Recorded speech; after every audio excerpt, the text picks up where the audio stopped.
What's going on, everybody? Welcome back to another live stream here on a Monday night.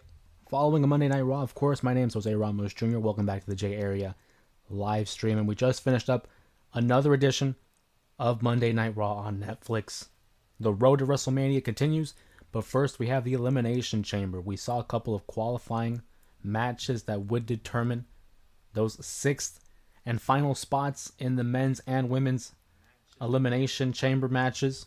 And we'll get to those in a moment. We're going to give people an opportunity here to join the live stream just for the time being. I see Dion in the chat. What's going on, Dion? Appreciate you stopping by here on a Monday night live stream. Hopefully you guys are doing well. Hopefully Monday has treated you well. And hopefully you have a great week ahead of you. Like I said, Monday Night Raw. Another solid show, I thought. But of course, when it comes to pro wrestling, I'm kind of the easiest to please. I like to pick out the best parts of the show and kind of shy away from the negativity. We try to stay positive here on the J Area, which we always do. Appreciate that as well. But of course, on a Monday night stream, we do have a little bit of a recap. We talk about what took place during Monday Night Raw. I'm going to pull up our secondary screen here. That way we have a visual to go through each segment that had taken place tonight. It was emanating from Charlotte, North Carolina. A solid show, a solid crowd for Monday Night Raw. That saw the opening. We'll go ahead and we'll pull up the other screen. on a night that had multiple matches. Several matches that I thought delivered. Both qualifier matches were good. Penta's match was great, but like I said, we'll get to that in a moment here. We'll go ahead and pull up our screen here.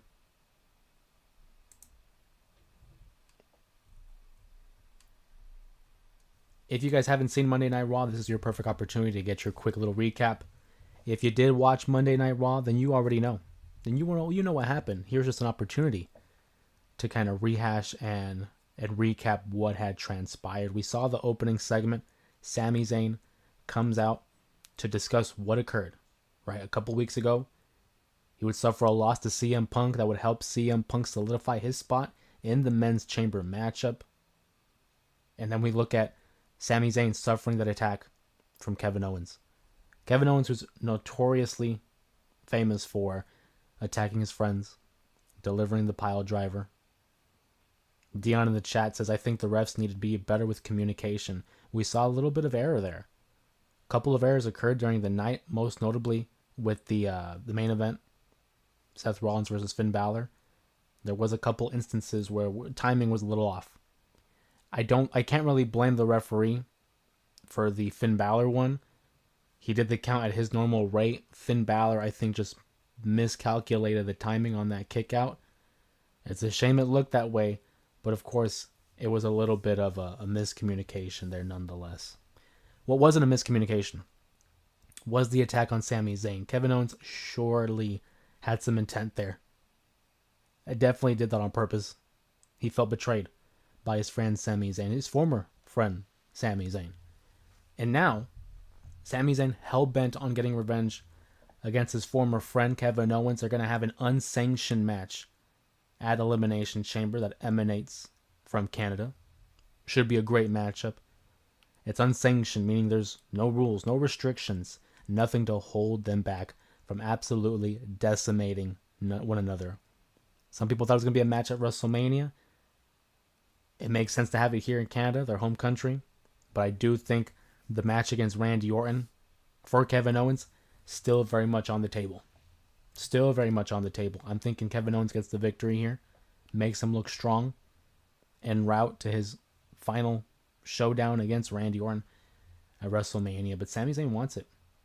Sami Zayn really wants this matchup. Urged Adam Pearce for it, and it should be a good one. Dion says the women's matches are scary good. No, they were, honestly. That Roxanne Perez match against Raquel, solid. Roxanne Perez is going to be a star. Love it. The match is going to cook, I feel. Yeah, no, Sami Zayn versus Kevin Owens. I mean, what's new, right? These guys consistently show up.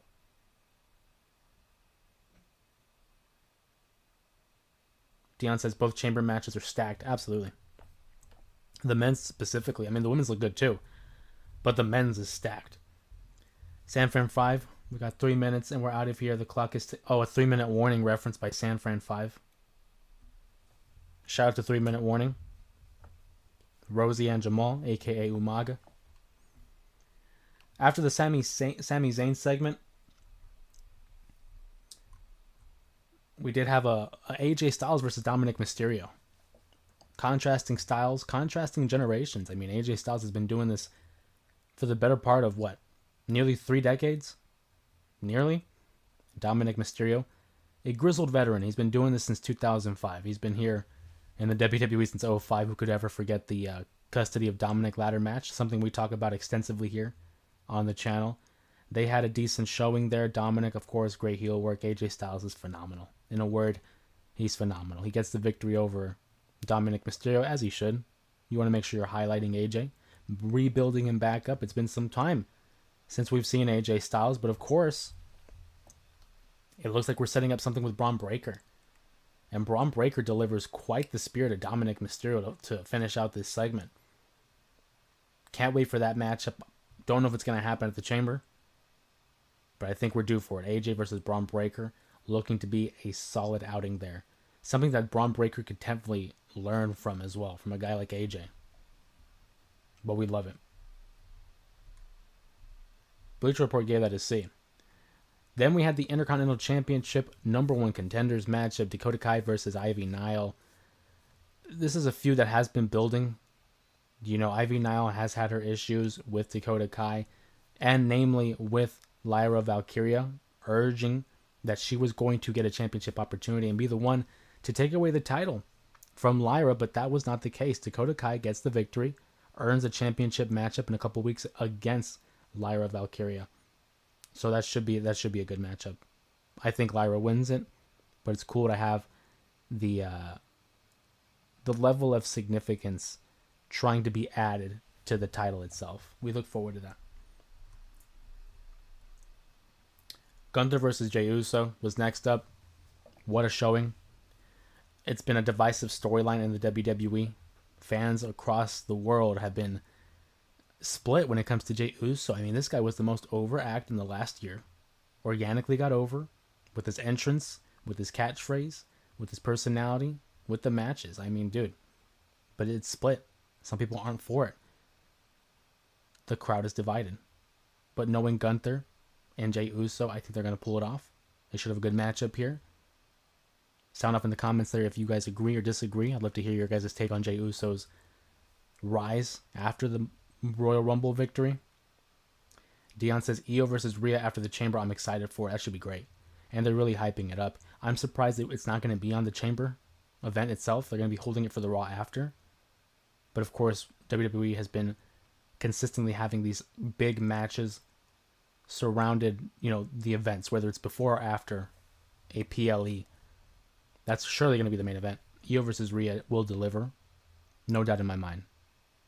I can't wait. Their NXT matches, solid. And now that they've had a couple of years under their belt, some level of experience, I can't wait.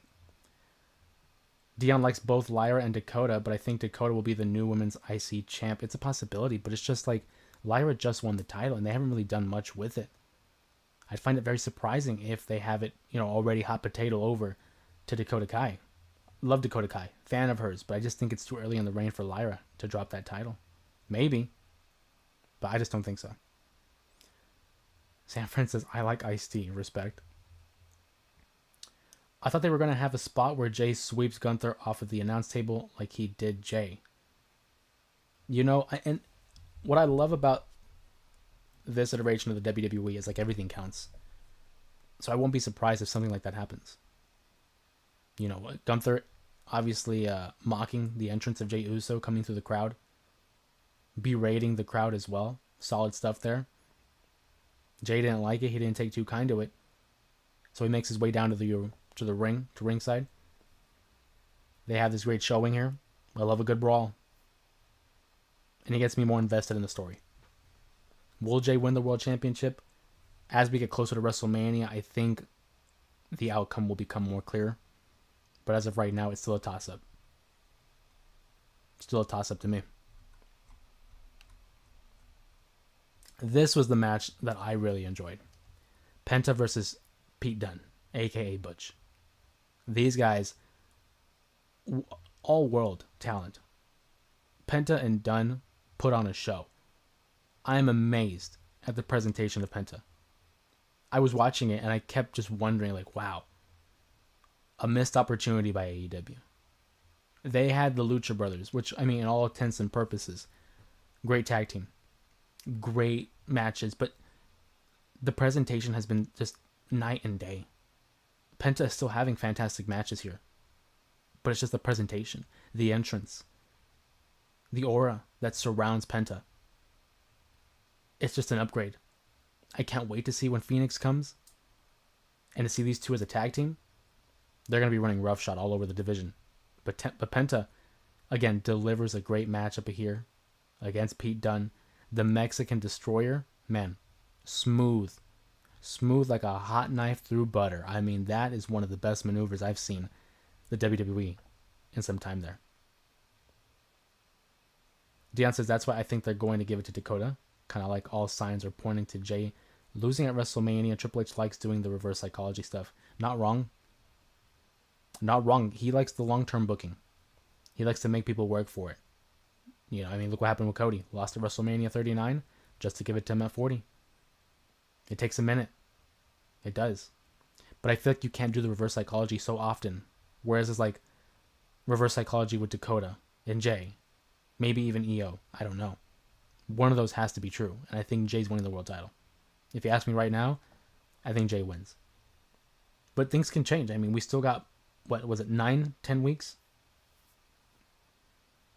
Sanford 5 says Penta has more aura than Cody Rhodes before he left the company.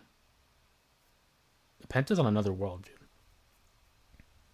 And what I love too is they give him that opportunity to express his personality through his promos. I mean, we are able to invest in the character and in the man, really. You felt the emotion during that first night on the microphone. For those who haven't listened to his interview with Chris Van Vliet, it's a great listen. You get to learn more about the man and the psychology and his thought process behind his approach into wrestling. That's what it's all about to me. You know, pro wrestling very much is in between the ropes, but I feel like it's only enhanced when you have that investment, when you have that storyline driven type of investment. It helps enhance it. It's like watching a great action movie. Hey, I love watching King Kong versus Godzilla. Don't get me wrong.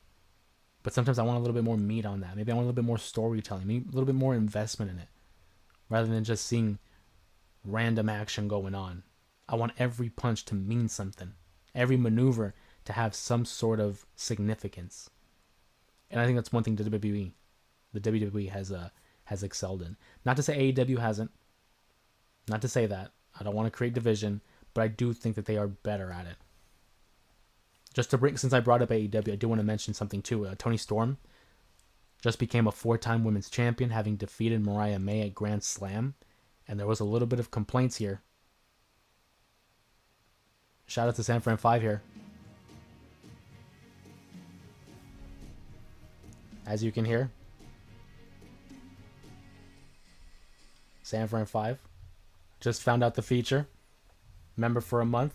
Right on.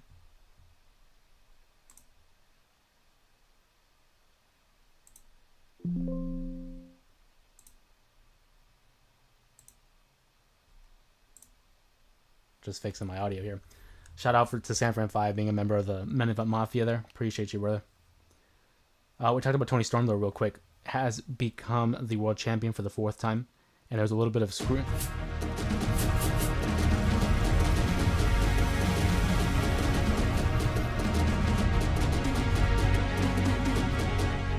That was a little notification there. Shout out to San Fran 5. A little bit of scrutiny regarding the finish. People were saying, like, well, Toni Storm had won with, like, a small package. And people were like, really? That's how we're going to end the matchup? But it's like leading into that match, Toni Storm kept winning with a small package through the guise of her trying to be like a rookie. So the consistency in that, I think, adds to it. I think stuff like that adds to the story. As long as you're keeping up with those little details, they add up and they mean something towards the end there. Dion says, like, what are the odds he wins both? IC champ followed by world champion. I don't know, but Triple H loves the top heels as well. Fair, but you could say the same thing about Gunther. Gunther was the IC champion, and then as soon as he lost the title, he became world champion. Traditionally, the Intercontinental Championship is the stepping stone. That's the title you win before you become a world champion. It happened with Brett. It happened with Shawn. It happened with Diesel, The Rock, Stone Cold. Traditionally, the Intercontinental Championship is like the training wheel. It's the testing. It's to see, okay, can this guy hold a title? Can he get to the next level?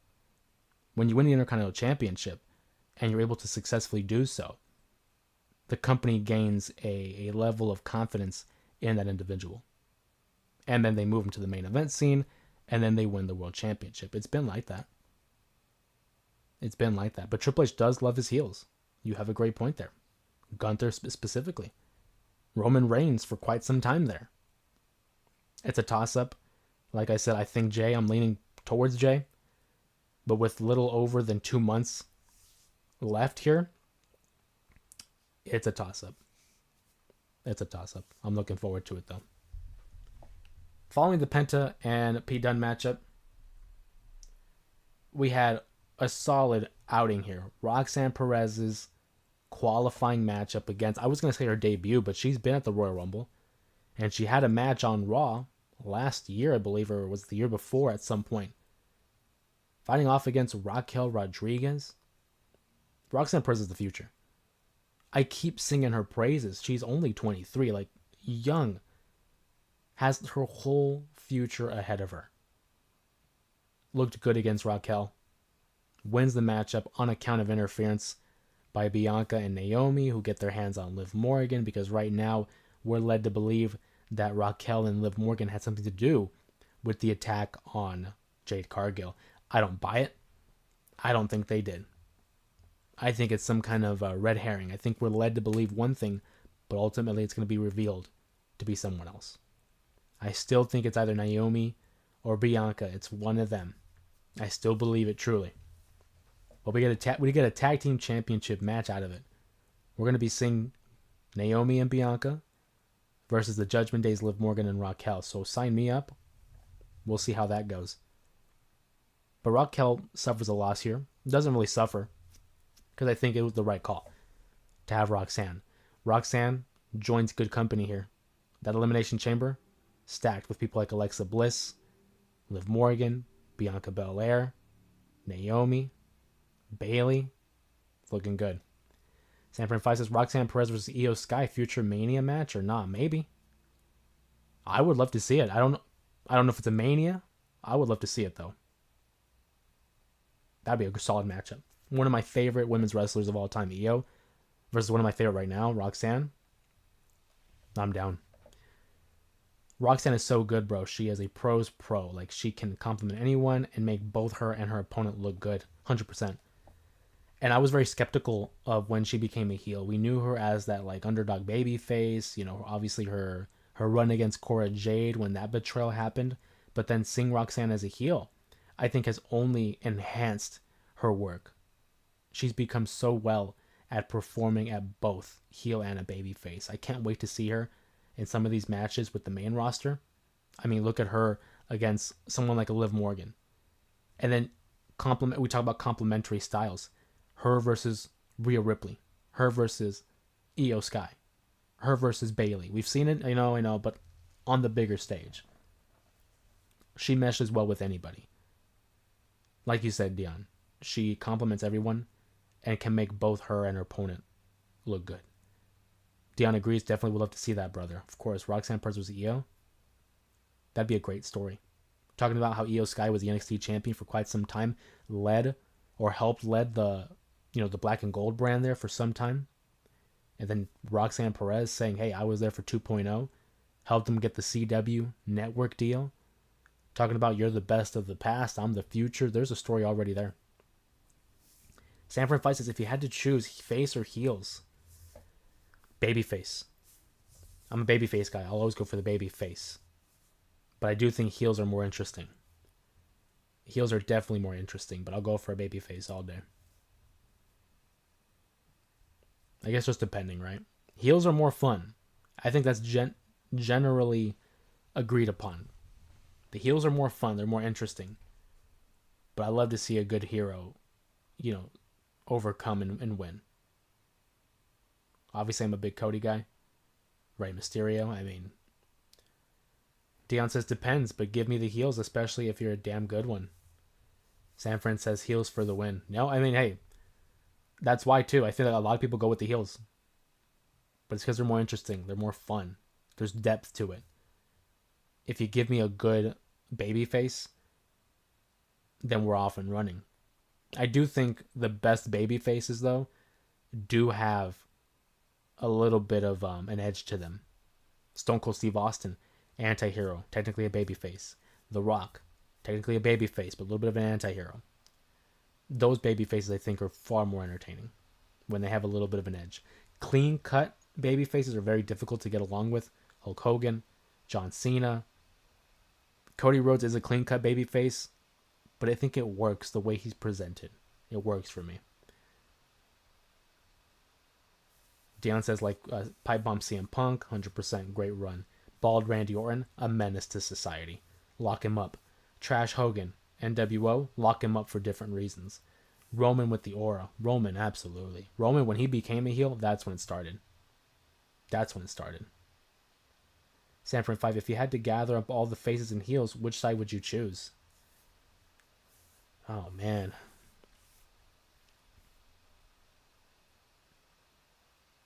I think I'd still go with the baby faces. I'm a baby face at heart, man. Because I'm thinking of guys like Rey Mysterio. I'm thinking about baby faces like John Cena growing up, Cody now. Brett was a great baby face. You know, I side with them. Love the heels. Again, I don't want to make it sound like I don't like heels. I love the heels, but if you made me choose, that's where we're going. Gunther and Ludwig with the Prestige. Dude, Imperium loaded. Can't believe they let go of Giovanni Vinci. Well, okay, no. I can believe that they let go of Vinci. I can't believe that they dropped the 3. Imperium. I didn't think they needed to break them up, but they did, and now Vinci's out of a job. We wish him the best, but I mean, hey. Sanford 5 says, technically Austin could be a heel since he's attacking the boss. 100%, but when that boss is as big of a jerk as Vince, babyface. That's why I say Austin's more like a tweener, more of an anti-hero, you know? Salvi says, I think Bret Hart did a great transition into a bad guy. The thing about Bret, though, is because he had rationale. He had reason. You know, he felt like he was getting screwed. He felt like the direction of the company at that time wasn't aligning with his values. So I definitely like the whole transition of Bret Hart. That shove against Vince McMahon following the loss in the steel cage match in 97, March of 97, leading up to WrestleMania 13, that promo he cuts where he's talking about how, you know, this is BS, I'm the best there is, the best there was, the best there ever will be, and just the rant he went on. Bret Hart is a wrestler's wrestler. He is your favorite wrestler's favorite wrestler. Bret Hart, one of the all-time greats. Vince was the biggest heel of all time. Yeah, in and out of the ring. Have to agree with that. Is Undertaker considered a heel? He's a tweener, man. He falls in between because he could go both ways. But I feel like Taker was a babyface for, you know, the vast majority of his career. But I mean, it depends on the spectrum, right? Sanford says Shawn 97. That's a heel. Shawn's a heel, dude. Shawn only became a babyface in like 96, 95, 96, and then obviously anything after 02. But Shawn 97 was a menace. Undertaker always was face except the Ministry of Darkness version. Even the American Badass was more like Austin. Yeah, he's always been a babyface in my book. Ministry of Darkness is the biggest heel version. Obviously the early Taker from like 90 to 91, heel. But then since he made that turn against Jake Roberts in 92, babyface. And then like Dion said, he was a heel with the Ministry of Darkness. And after that, he was also a heel during the early stages of 02 because he had like attacked Jim Ross the night after the Survivor Series 01. So He was a heel there for a short time, but vast majority was a babyface. Shawn was just a pest heel. LOL, goated. Shawn was that, like, what's the word I'm looking for here? Like an irritant. You know, he kept picking and picking and picking. You knew he was good. And the worst part was, he knew he was good. And that's why he worked as a heel.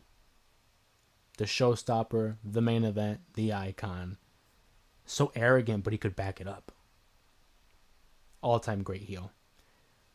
In terms of in-ring work, Shawn 97 or Shawn 05? Ooh, in terms of in-ring work. I just think Shawn in 97 was on another level. Shawn in 05 is great. But Shawn in 97, you know, the dark side of Shawn, man, it brought out greatness in him, unfortunately. I definitely think that period was 96 to 97, goated for Shawn. But 05 Shawn's cool too. Had a great match against Kurt Angle. One of my favorite matches of all time, WrestleMania 21, Kurt versus Shawn. I think it's one of the greatest matches I've ever seen. Had great chemistry with one another. Salvi agrees. Shawn 97 for sure. I'd have to go with that.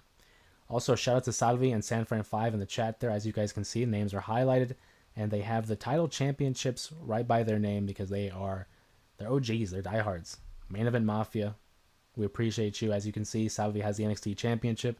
Sanfran5 has the Cruiserweight title, which demonstrates that he's been a member for over a month now. So big shout out to them. Appreciate you guys. Appreciate the support. Dion says, one of my favorite faces, Daniel Bryan. The Yes Movement was so over. Yeah. No, a great moment with Daniel Bryan. I mean, and it was organic too. It was something that, like, the fans got on his side through the in-ring work, the dedication, the craft.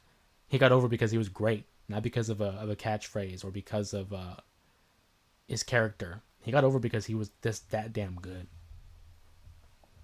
One of the greatest of all time. One of the greatest of this generation, for sure. But of all time, you can make the argument he's one of the greatest of all time. New Day had a promo. Got attacked by the LWO. I like this heel work by the New Day. It's refreshing. It's something different. We haven't seen a heel version of this group since, 2015, 2016? So I'd love to see it.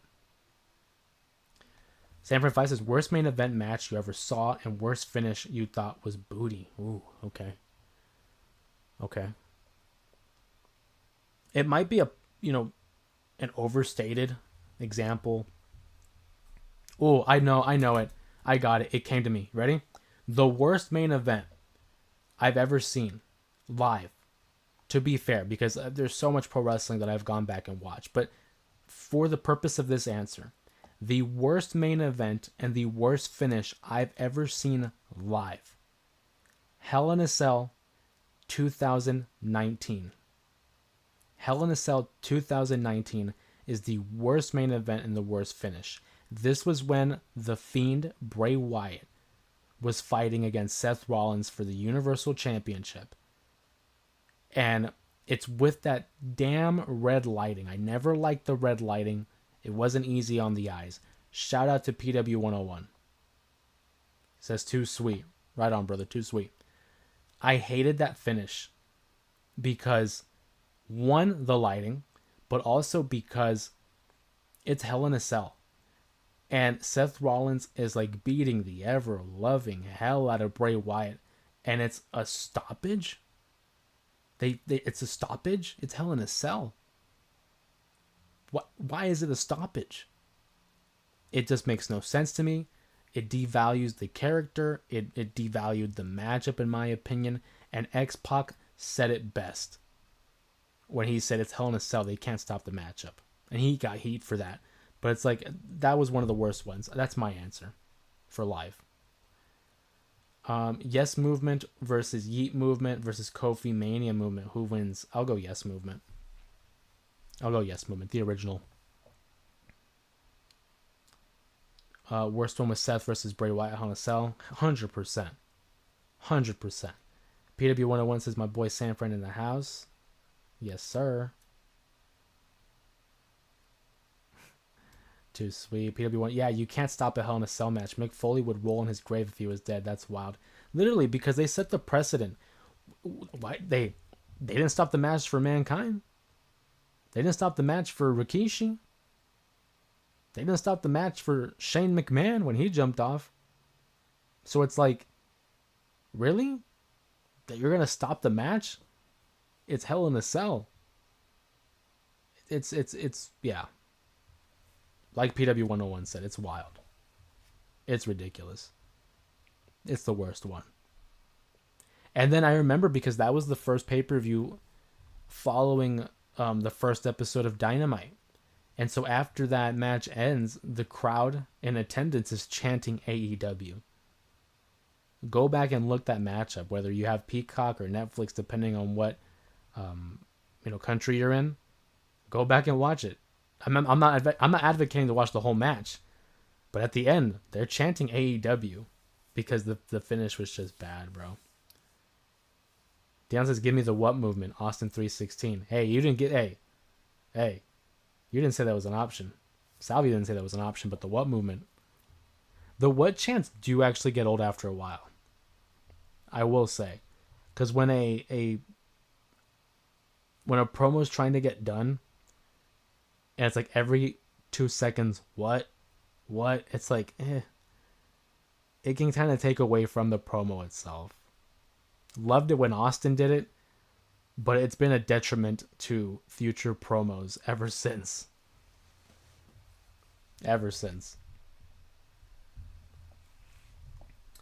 Following the promo here, we had the main event, Seth Rollins versus Finn Balor. If you guys saw that match, let me know what you guys think of it. But Seth Rollins gets the victory here. Defeats Finn Balor. Earns the 6th and final spot in a stacked Elimination Chamber. John Cena, CM Punk, Drew McIntyre, Logan Paul, Seth Rollins, and Damian Priest. I almost forgot Damian. Loaded, top to bottom. Great matchup here, aside from the miscommunication between Finn and the official. Salvi says, hopefully the yeet movement won't become the what movement. Hopefully it's just a Jey Uso thing. I think his yeets will only, be affecting his promos. I don't think it'll affect other people. PW101 says, I missed the whole show. Give me the deets. Got in hella late from work. Dion says, solid matchup.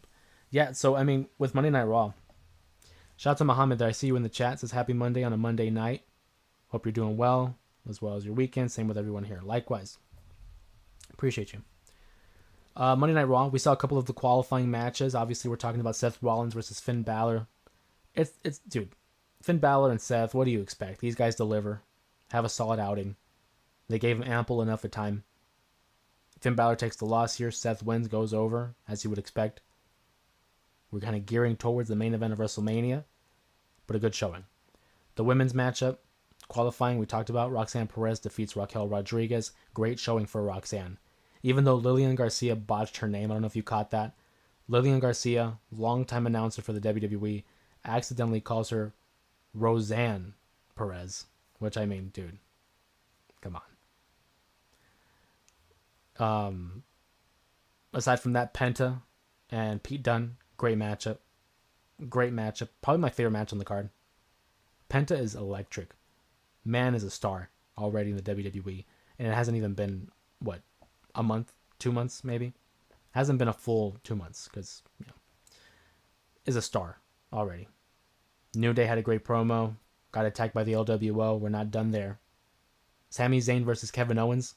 An unsanctioned match announced for Elimination Chamber in the great country of Canada. Count me in. I'm down. Dakota Kai becomes the number 1 contender. Will face off against Lyra Valkyria in a couple weeks for the Intercontinental Championship. And speaking of Intercontinental Champions, Braun Breaker looks to have his eyes on AJ Styles. AJ will be probably challenging Braun pretty soon. AJ beats Dominic Mysterio. And another good showing. I agree with Muhammad here.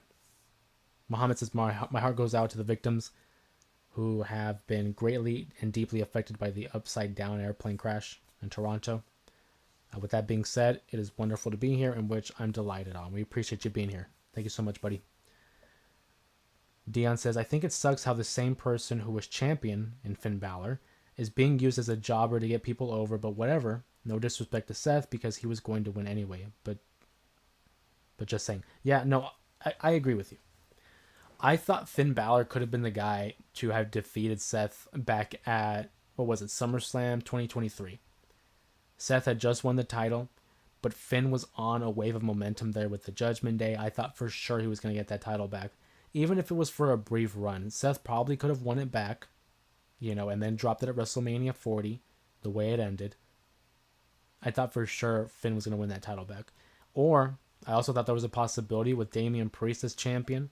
Maybe that expedites the breakup of the Judgment Day, and Finn is able to beat him for the championship. And they just didn't do it.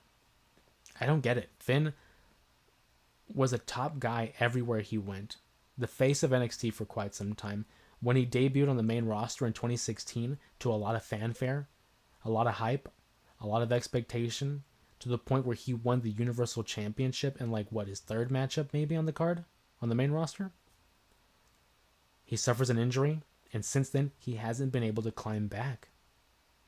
He's had championship opportunities, but falls every single time. And it gets tiresome. Because Finn is a great talent. He should be a world champion. But he only has one day. Not even. Maybe 22 hours of a reign with the Universal title? Muhammad says just like Dolph Ziggler. Dolph Ziggler's another one.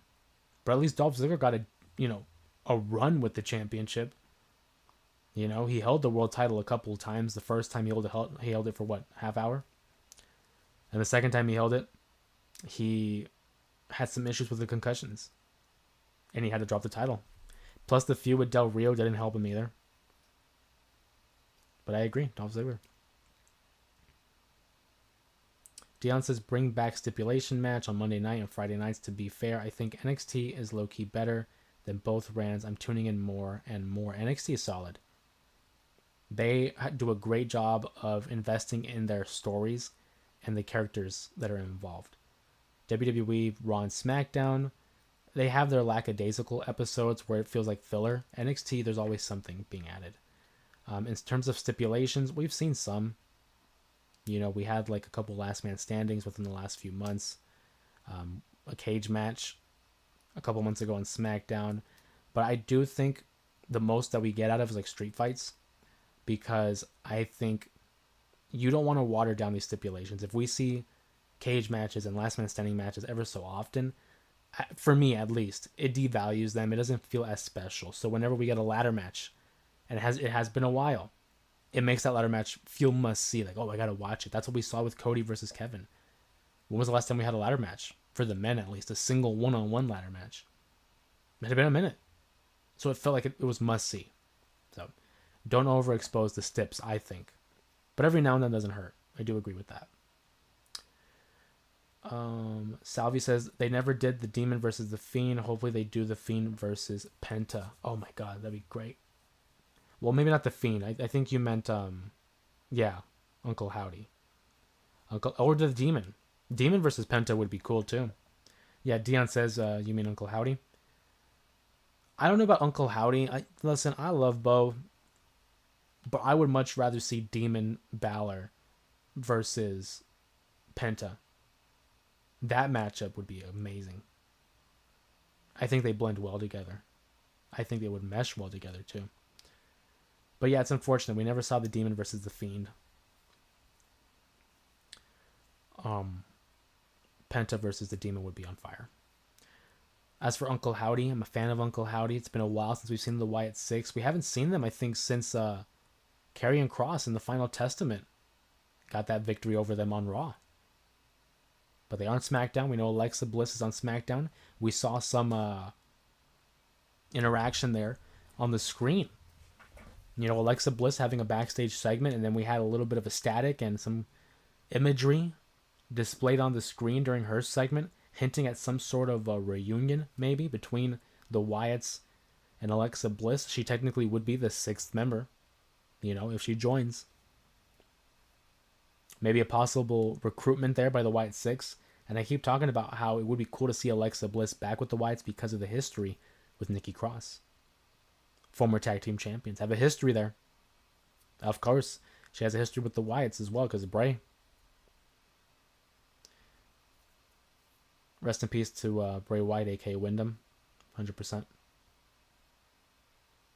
Alexa Bliss joining the Wyatt 6, so it looks like the Judgment Day, but I don't know how when they're both on different shows. Get well, Bo. Agreed. Yeah, I don't think that happens. Plus, I think the Judgment Day is going to be breaking up soon. Either they're breaking up or they're going to go through some sort of a revamp.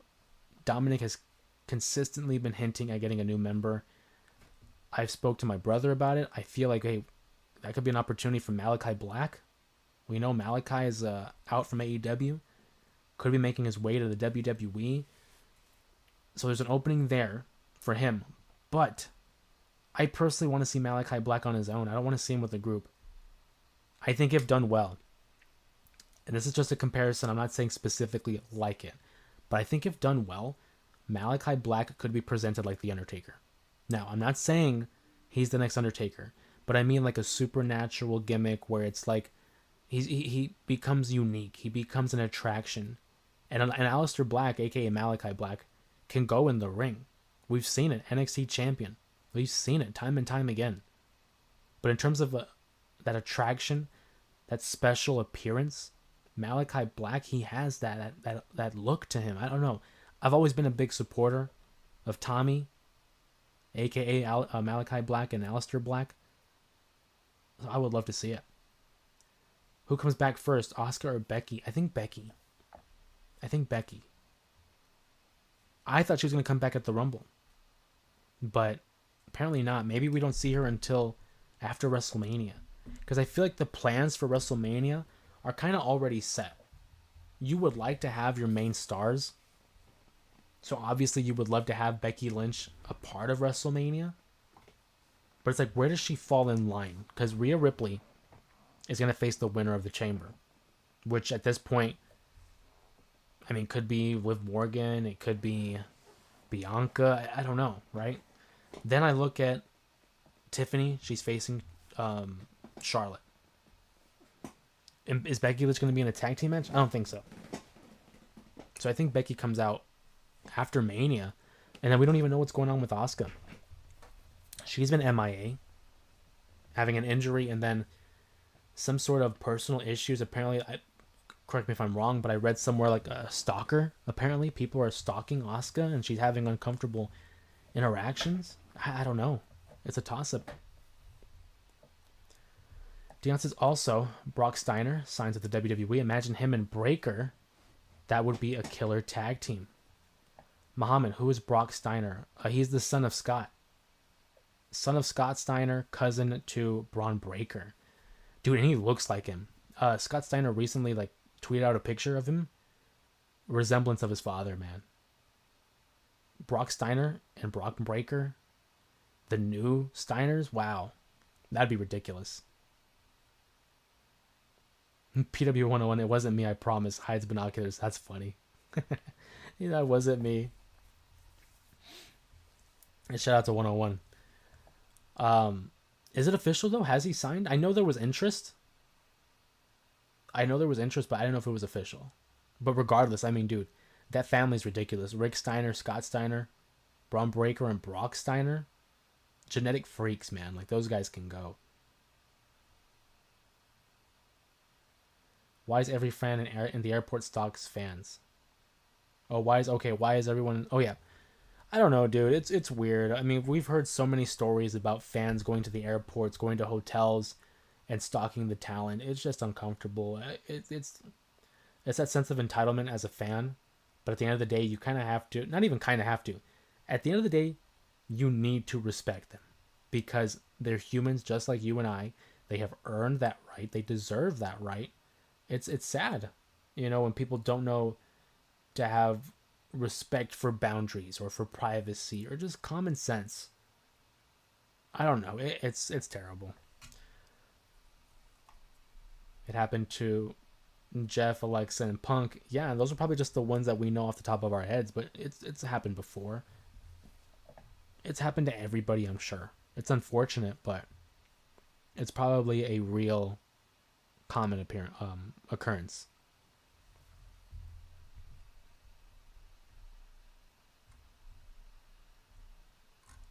It's just a shame.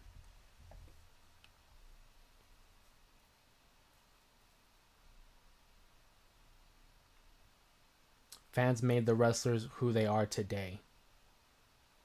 No, but okay, here's the thing though. That is such a touchy way to say it. Fans have such an influence on who gets over. Yes, they pay their money. Yes, I totally get that. But here's the thing. Fans made the wrestlers who they are today. If you are a fan, and like dude, I'm actually, I feel a type of way about that. If you are a fan and you pay your hard-earned money to go to these events, then you can chant, you can say, bring a sign, whatever you want, because you're paying to be there. But when it comes to outside of the arena, in personal lives, you have no entitlement to stalk people. You have no entitlement to invade their privacy or their personal lives. I want to make that very clear. I'm on the side of the athletes. I'm on the side of the wrestlers.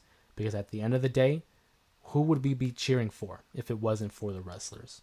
If it wasn't for the athletes? It's not okay. Not okay. Again, you pay your ticket to get in. You can chant and say whatever you want. But as soon as that show ends, they become they're regular people like you and I. So 100%. Muhammad said there's a time and place for everything. You got it. 100%. There is a time and place for everything. Salvi says, if Zilla Fatu goes to the NXT/WWE, where do you think the Bloodline goes next? That's the thing, though. Does he go to the NXT? Do they just throw him into the WWE, the main roster? I think there's a possibility here where Jacob Fatu makes his own Bloodline. Jacob Fatu, it's mirroring what happened with Solo and Roman. Roman loses. Losing has consequences. So Solo steps up. Brings in Jacob. Brings in Tama Tonga and Tangaloa. Solo has now lost. Losing has consequences. Jacob keeps the Tongans. And maybe introduces Hikuleo and Zilla Fatu maybe. I think maybe down the line, he brings them in. I think that's the way they can go. Is it the way they go? Hey, I don't know. I'm just spitballing. But I do think it'd be interesting to see him in NXT first. And keeping him out of the action. I don't know. Do you watch LFG with Sean Booker, Mickey, Bubba? No, so here's the thing. I want to watch LFG, but it's on the A&E network, and I don't have that. Because I have YouTube TV. Full disclosure. Shout out to YouTube TV. And they don't carry A&E on the channel listings. So I'm trying to see where I could find it. I went on the A&E website / their app, and they have the first episode available for free. So I will be checking out the first episode probably tomorrow. But I do want to watch it. It's just not available. For me, at least. But I do want to see it. I've seen clips, but I haven't seen too many clips because I want to see the full episode. Dion says, Zilla says he would want to team with Roman, but I'm not sure how accurate that is. I'm sure he wants to team with Roman, but at the end of the day, it is their call. You know, they're running the show. So I'm sure he would like to, but it's not his call. Mind you, Lance, Hikuleo already signed. Yeah, they are already signed. That's why I'm thinking, I think Hikuleo, for sure, is going to side with the Tongans. Tama Tonga, Tangaloa, for sure. Lance, I don't know. Don't know if he sides with them as well. And then for Zilla, I don't know. It's a never-ending saga when it comes to that story, dude. There's always going to be new members coming in and going. But Lance, Hikuleo, and Zilla, we're looking forwad to it. Especially Zilla Fatu, that dude. That young buck. He's going to be good. But I do think Jacob creates his own bloodline, technically. He's going to have the Tongans with him. And then Hikuleo and then we'll see where Lance and Zilla fall. Or maybe it's just too much. Maybe it's just too much, and then we put Zilla in NXT, like you said. Muhammad says, I hear that Raw was awful tonight. I disagree, personally. I'm not going to say it was a great show or a perfect show, but I thought Penta versus Ludwig Kaiser, Penta versus Pete Dunne, I thought that was a great match. I enjoyed that very much. I thought Raquel versus Roxanne was solid. The main event, Seth versus Finn, fun. I enjoyed it. Sammy's stuff at the opener, I thought was solid. Gunther versus Jay, I thought it was overall a good show. I don't think it was awful at all. But then again, I just look at things for the good. I try to be a very optimistic fan in that regard. So I don't think it was awful by any means.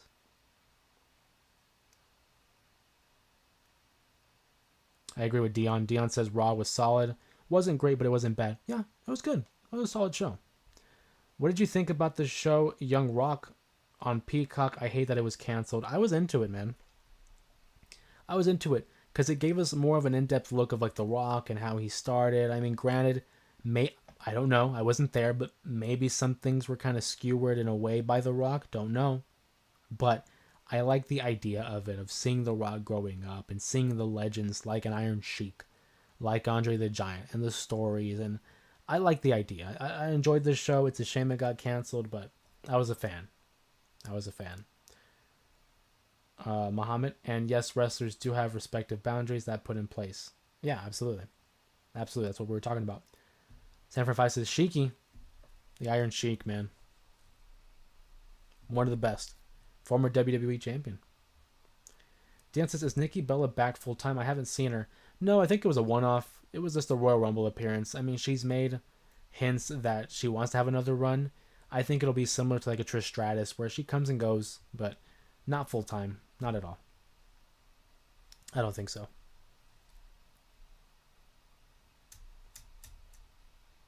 I think if anything, that might have been like a trial run to see how everyone reacted. People reacted positively, but I don't think it's going to be a full-time run. No Punk on the show, as well as Logan Paul and Cena. Yeah, but it's like you're not going to have him on every show.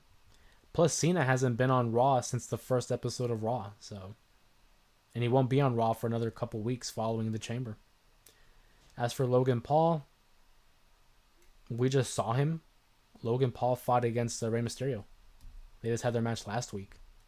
And then CM Punk, man's got to get a break every now and then. So, but we did see guys like Jey Uso, Gunther, Penta, Seth Rollins, Finn Balor, like AJ Styles. You know, still a good show. Maxine Dupree. I mean, okay, but is Maxine Dupree really gonna make or break a show? I mean, come on. She's no EO. No disrespect to Maxine. I'm a fan of the Alpha Academy, but Maxine Dupree's not gonna be, Cena going on tour soon. Yeah, it's like mid-March. He's gonna be going on that international tour that they have for Monday Night Raw. 3 straight weeks.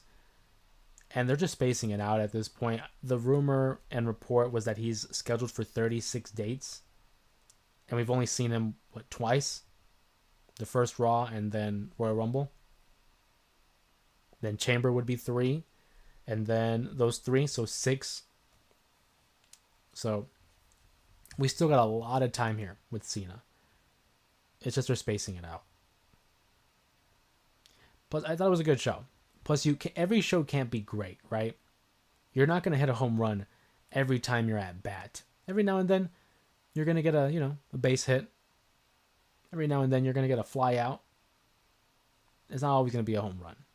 But I thought it was a good show. I was not disappointed. Like I said, the Penta match, the Seth match, the Roxanne match, Sammy, Gunther, those segments, I had fun with them. I enjoyed them. The one show I am worried about is SmackDown. Those guys, it's on and off. It's on and off. Obviously, we know that Brian James, a.k.a. the Road Dogg, almost drew a blank there, is the writer again for SmackDown. So we'll see how that goes. I'm hopeful, optimistic as usual, given the benefit of the doubt. But SmackDown, ever since it went to 3 hours, it kind of feels like it drags, you know.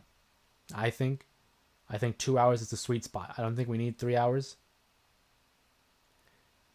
Where's Nikki Bella? She's at home. It was a one-off. It was a special appearance. You know, she's not a full timer. Probably for the best. Because where would she fall in line right now? SmackDown needs help with that last leg. 100%, Dion. You hit it right on the head. 100%. It's like once we get to that last hour, it feels like a, oh my god, it feels like that last, when you're running a marathon and it's that last lap and you're like, okay, just gotta power through it. And it's like it can be a drag sometimes. I'm not gonna lie to you. I'm a fan of it, but it's like, I'm a fan of SmackDown, but the 3 hours is excessive. 2 hours is good. Raw has a good format where it's 2.5 hours. So it's like a 2 hour show, and then the final 30 minutes is the main event. That works. 3 hours is a lot. What'd you think of AEW this past weekend? I thought it was cool. Grand Slam. I enjoyed Toni Storm versus Mariah May.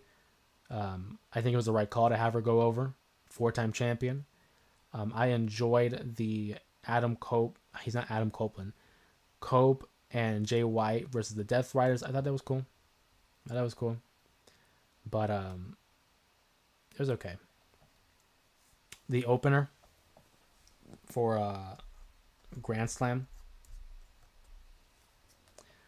I think overall there was so much negativity towards the show because of the lack of it being a pay-per-view or a stadium show. It was a special edition of Collision, essentially. But I like the feel. I like the uniqueness to it. And we'll see how Revolution goes, right? I like the tag team match between Kenny, Will Ospreay versus Takeshita and Kyle Fletcher. I thought that was a great match. Thoroughly enjoyed it. High octane offense, as you would expect with those four individuals. That was probably my favorite match. That was the opener. I think Raw, when it was 3 hours, was so good. But then again, 2.5 hours is just perfect because you want fans yearning for more, and you don't want to try and cram a lot of there at once. Yeah, and that's the biggest thing. You always want to leave them wanting more. Don't do too much. Don't do too little. I'd have to agree. You want them wanting more. You want them thinking, wow, that show flew by. That went by quick. I can't wait for next week. But sometimes it's like watching SmackDown recently.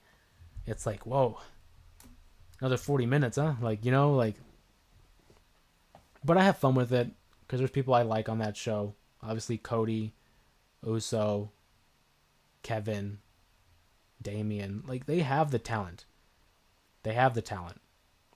It's just sometimes the pacing can be a little bit off. That's all. But I do think 2.5 hours to 2 hours is a sweet spot. NXT is really good at that. When I watch NXT, it feels like it flies by. The pacing of NXT is good. Big fan of that. It doesn't feel like 2 hours. Plus, with NXT, I kind of watch it on delay. Like a 30-minute delay because sometimes I don't get to start it live. So I get to flip through the commercials. And it flies by, dude. NXT is well orchestrated, well organized as a program. And I mean the roster top to bottom, very promising. We know I've talked extensively about the women's division, but the men's division is getting there. It's getting there. Time really does go fast and quickly. I agree with that 100 and 1000%. It does.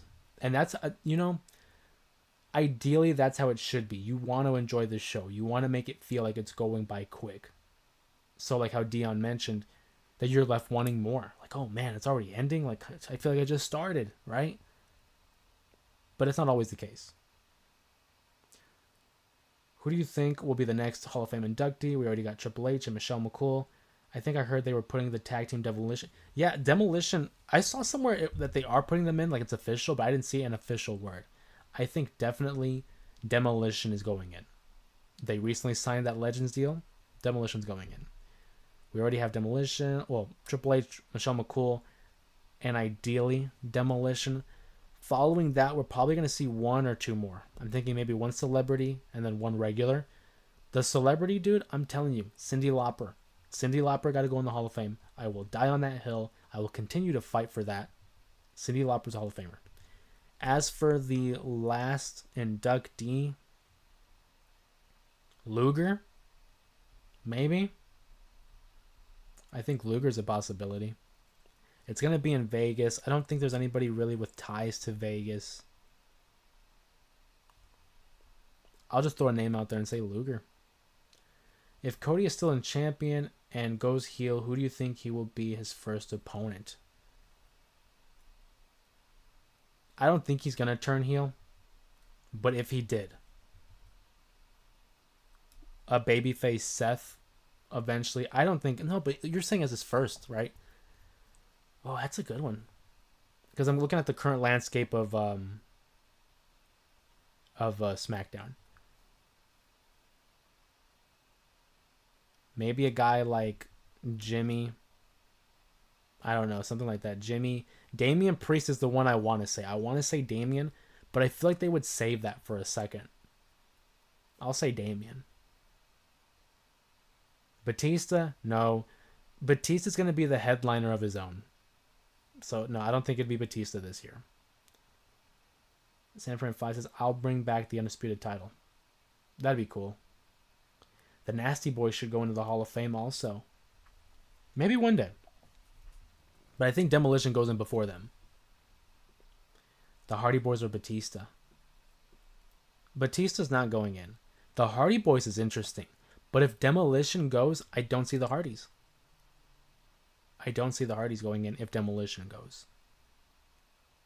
But the Hardys isn't a bad one. Jim Cornette being considered? That would be crazy. Jim Cornette in the Hall of Fame? I would love to hear that speech. For sure. That would be interesting. Maybe. Who knows? Not me. Triple H loves Priest. He keeps putting this guy over. It's so annoying. I like Priest. I think he would definitely be someone. I mean, they already hinted it. You know, his first interaction with Cody. Is Animal and Hulk in the Hall of Fame? Yeah, 2011. LOD went in the Hall of Fame in 2011. They were inducted alongside Paul Ellering. The same year, Shawn went in. LOD. One of the greatest tag teams. Arguably the greatest tag team of all time. Depending who you ask.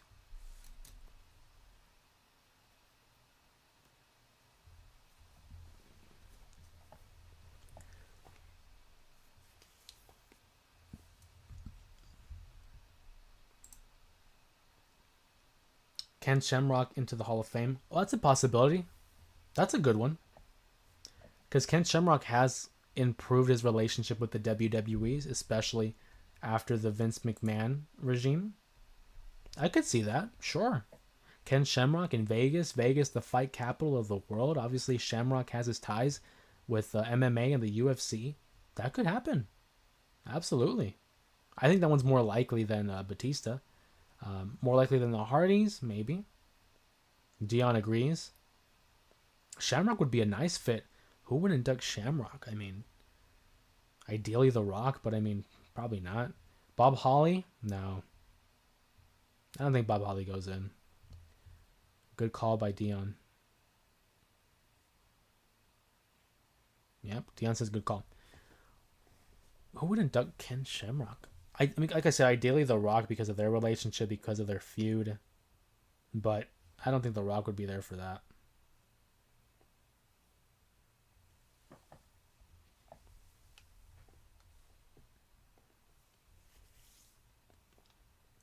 But Ken Shamrock is a real good call, though. Really good call. Ken Shamrock should be.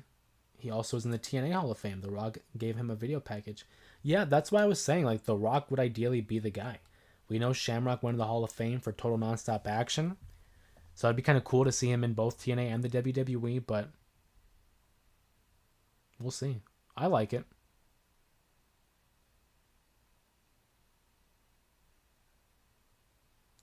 Dion says, do you think Jimmy wins the U.S. title next? I don't know if he wins it next, but I think he wins it this year.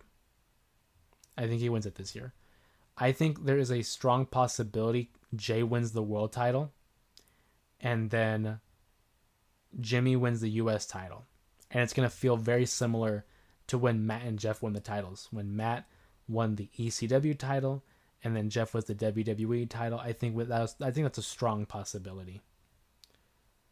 The Lethal Weapon, Steve Blackman, San Fran 5 Cook. My point, man, whatever happened to Blackman? Loki had a killer theme song. It was simple, but I was into it. If Steve Blackman went in, I feel like Al Snow has to induct him because of their pairing in the 2000s. That was fun. They had a match at WrestleMania 2000. They fought, what's it against? Test and Albert, I believe. Tommy Dreamer.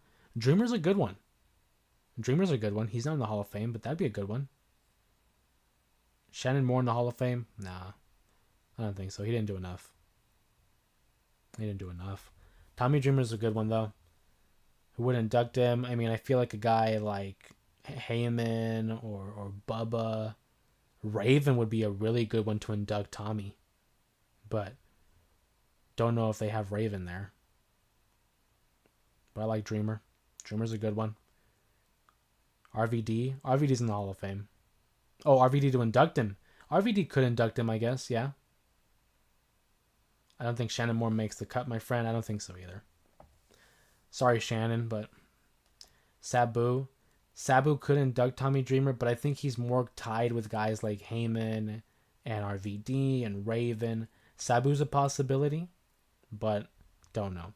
Sabu could go in the Hall of Fame. I don't know if he goes this year, but Sabu could go in the Hall of Fame and have RVD induct him. Don't know if it'd be this year, but I think he could make it one year. Sure. I'm not opposed to that.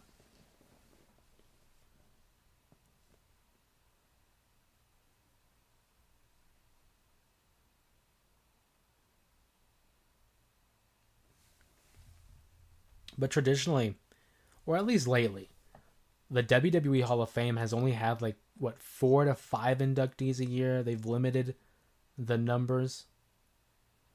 Sanford 5 says, I'm surprised Great Khali isn't in it when Vince was there since he loves the bigs. Great Khali is in the Hall of Fame. Khali went in 2021. WrestleMania 37 coming out of the pandemic. So Great Khali is in the Hall of Fame, actually. But they also reasoned it was because of the global scale of pro wrestling and how big he was for the crowd over in India or Punjabi as well. Mark Henry. Mark Henry's in the Hall of Fame. He went in 2018 or 2017, something like that. But Mark Henry's in it. Machine Guns versus the Street Profits, DIY, and Pretty Deadly or Los Garza. Fatal 4-way ladder match. Book it. Down.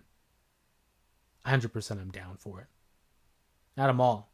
You said or. Add them all. Down. And I would have the Profits win. Tony Atlas. Yeah, Tony Atlas is in. He went in 2006. 2006 Hall of Fame inductee Tony Atlas. But the ladder match would be fire. But it's just because they just did that last year. They had a 6-team ladder match last year. But I would love to see it. Machine Guns, Profits, DIY. Garza and Dudley. I say just add them all. Who's a 6-team that could fit in there? Fraxium? I don't know. Throw in a 6-tag team while you're at it. But I like where your head's at, Dion. I'm into it. I love a good tag team ladder match. You guys know that's my favorite stip. The ladder match. Love it. I'm for it. And like I said, I would have probably the Profits go over. It's been a minute since they've won the tag titles. And they have this new edge to them. I'm into it.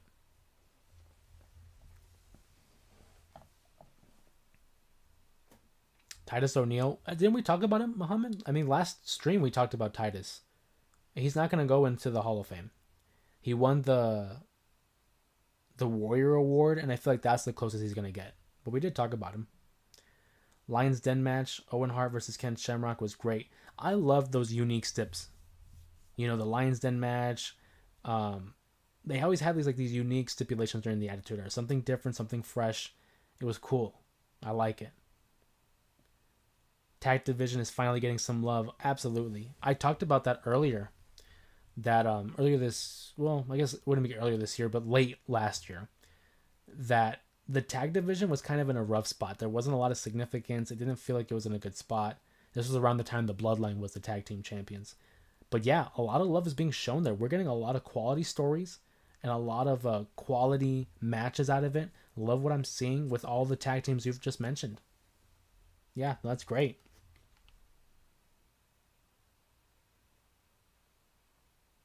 Rest in peace, Owen. Tony Lister, aka Zeus. I mean, I could see him as like a celebrity Hall of Fame, but I feel like they would have already done it. I feel like they already would have done it, but I could see him like as a celebrity, sure, with like Hogan inducting him. But then who would accept it? Because, unfortunately, Tony Lister, I believe, already passed. No, maybe I'm incorrect, but I think he passed. They could do it though, and I think Hogan would probably be the guy to induct him. But I don't think it'll be this year. Maybe I'm wrong, but I highly doubt it.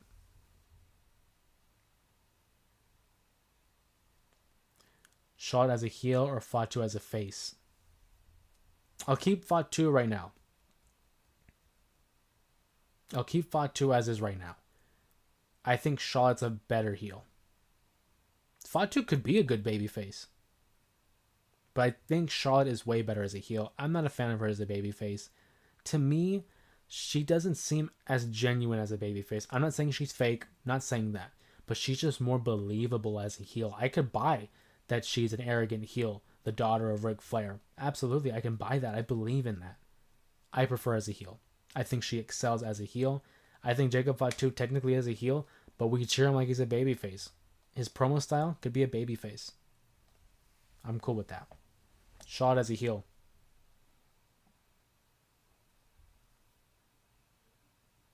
Singer Wing too?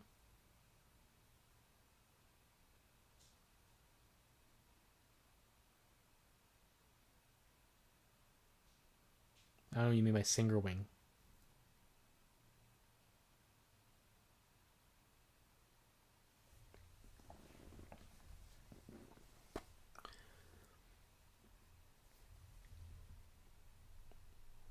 Just want to give a quick break here.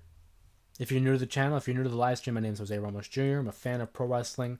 We talk pro wrestling every Monday, Sunday, Thursday occasionally. We have the live stream giving you an opportunity to join in on the conversation regardless of what we're talking about. So thank you guys for joining us on today's live stream. We hope to see you in the future ones. I'm not, by any means, I'm not closing it down, but I do want to welcome in the new viewers that I see coming and going. So we appreciate you guys choosing to spend your time with us here on a Monday night following Monday Night Raw.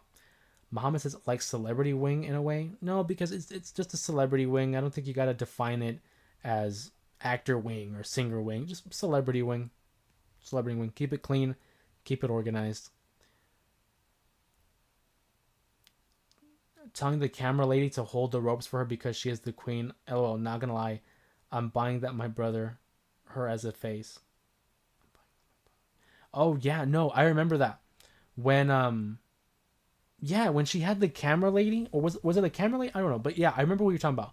That she had someone come up and open the ropes for her. I was like, okay, for real, like, you're a heel. That's a heel thing. I will never cheer a baby face for that kind of stuff.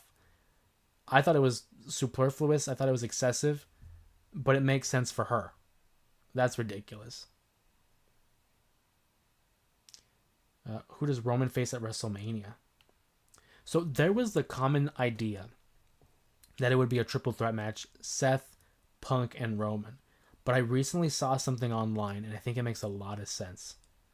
The last time we saw Roman was when Seth Rollins delivered the double stomp at the end of his Royal Rumble appearance, and he's been sidelined since. We haven't seen Roman. He's been gone for a minute. Go to the Elimination Chamber. Seth and Punk. The final two. Because I don't know. Maybe Cena doesn't win. I don't know.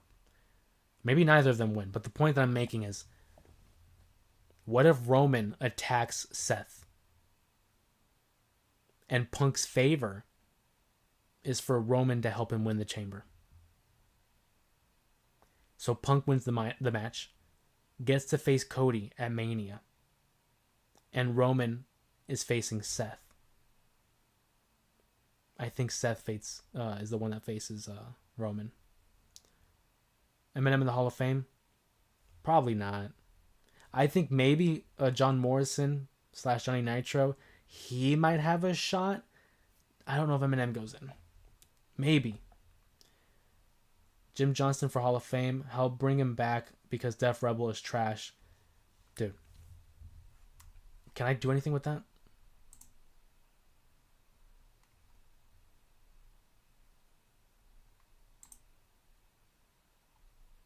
I'm pinning that.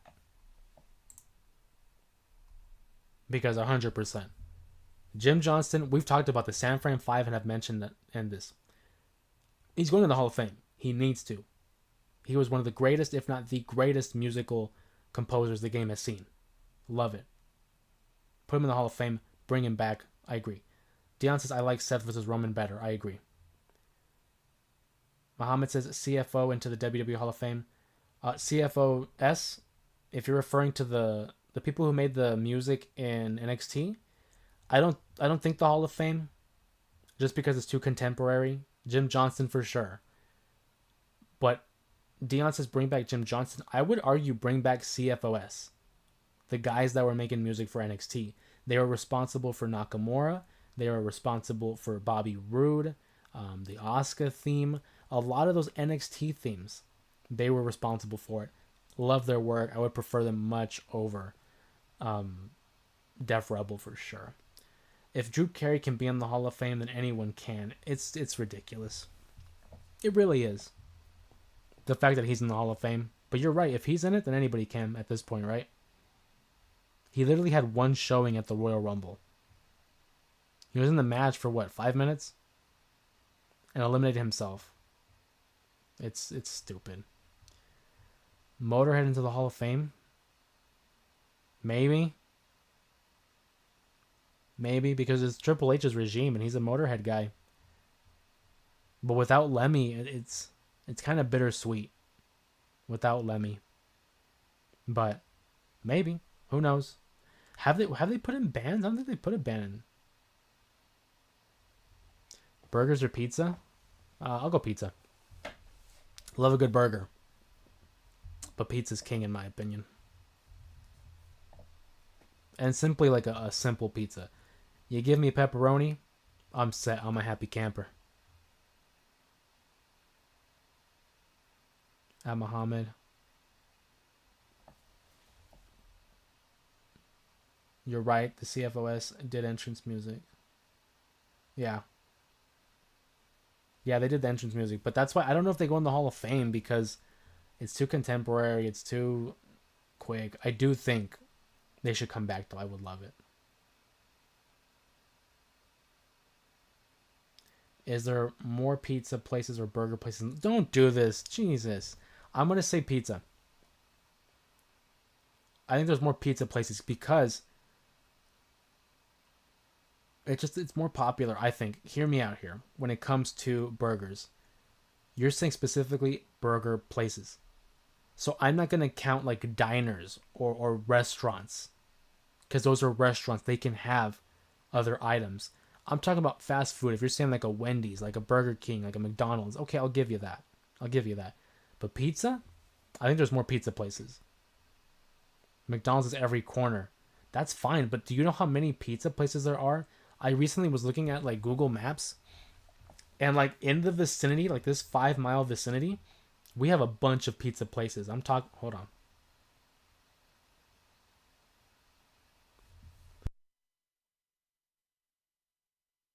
I felt it coming.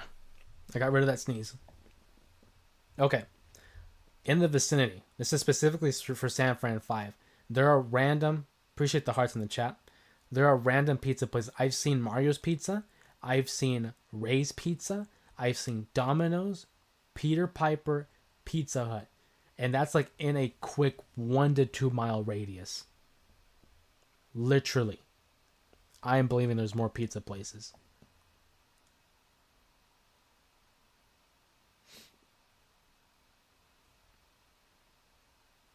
Mohammed says, I'm calling it right now.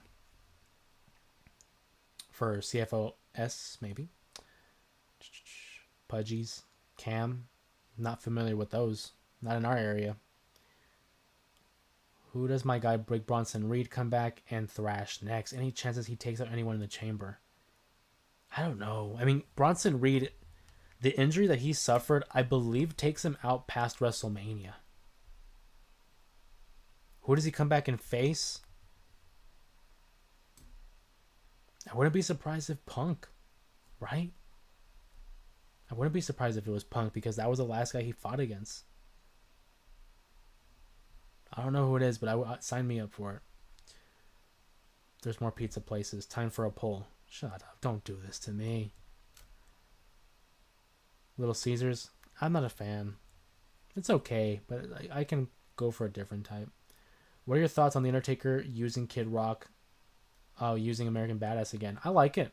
I'm cool with it because we've seen the Dead Man Gong for so long, and this version of The Undertaker is very much more Calloway. He gets to be himself, kind of let loose, relax a little bit. So I like that they went back towards that gimmick. It was one we don't really get to talk about a lot. I'm a fan. I like the look. I like the music choice with Kid Rock because it's what he used back in the day. Would be kind of cool if he used Limp Bizkit again, but I'll take it. I'm a fan.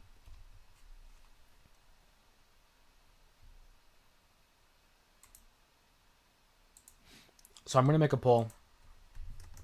I'm not going to do that one, though. Because that's just nonsense. I'll put up a poll that says burgers or pizza. Just to acquiesce to San Fran 5.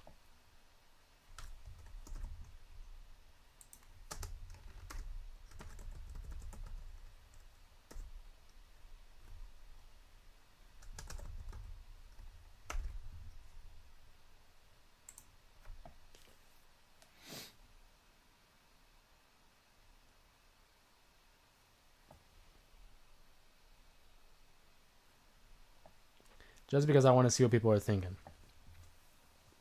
I do think there's more pizza places, though. There are more places that sell pizza than there are burger places. I think. Call me crazy. But to answer Salvi, I like it. I like that they're using that theme song. I like that we're getting a fresher take with Taker. Because we've seen it for so long. Muhammad says this is a tough one. Sorry, buddy. We gotta ask the tough questions here, man.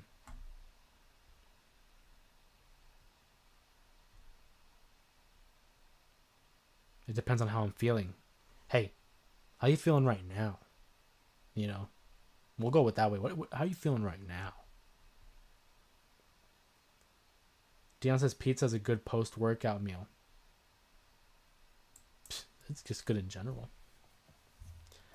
I can go for either one, truthfully. Depending on the burger and the pizza. But 62% are saying burgers.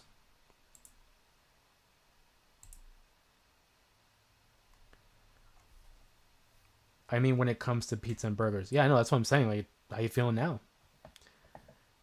Mr. Ass versus the One versus Billy. Who's got it? Mr. Ass. Great theme song, by the way. Billy Gunn. That's a great theme song. Yeah, I like to kick him. Yeah, no, dude, I love it.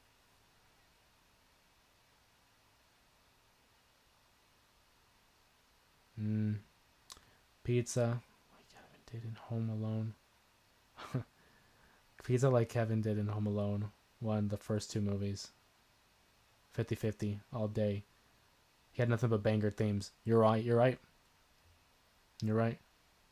Yeah, Billy, the Billy and Chuck theme, the Rico one, low-key a banger.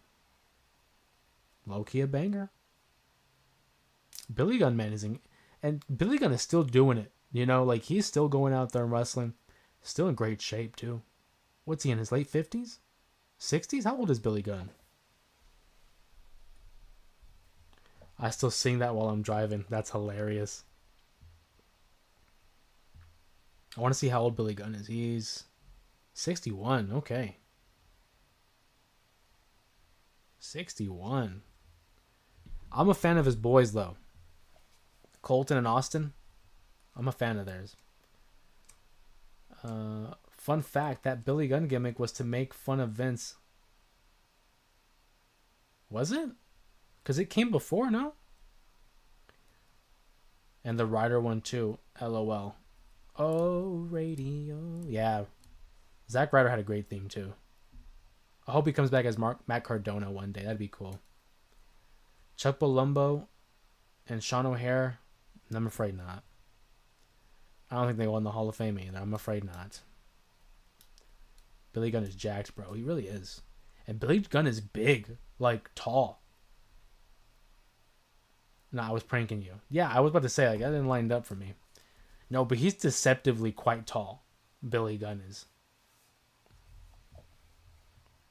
50-50 on the burgers and pizza. And we're 12 votes in?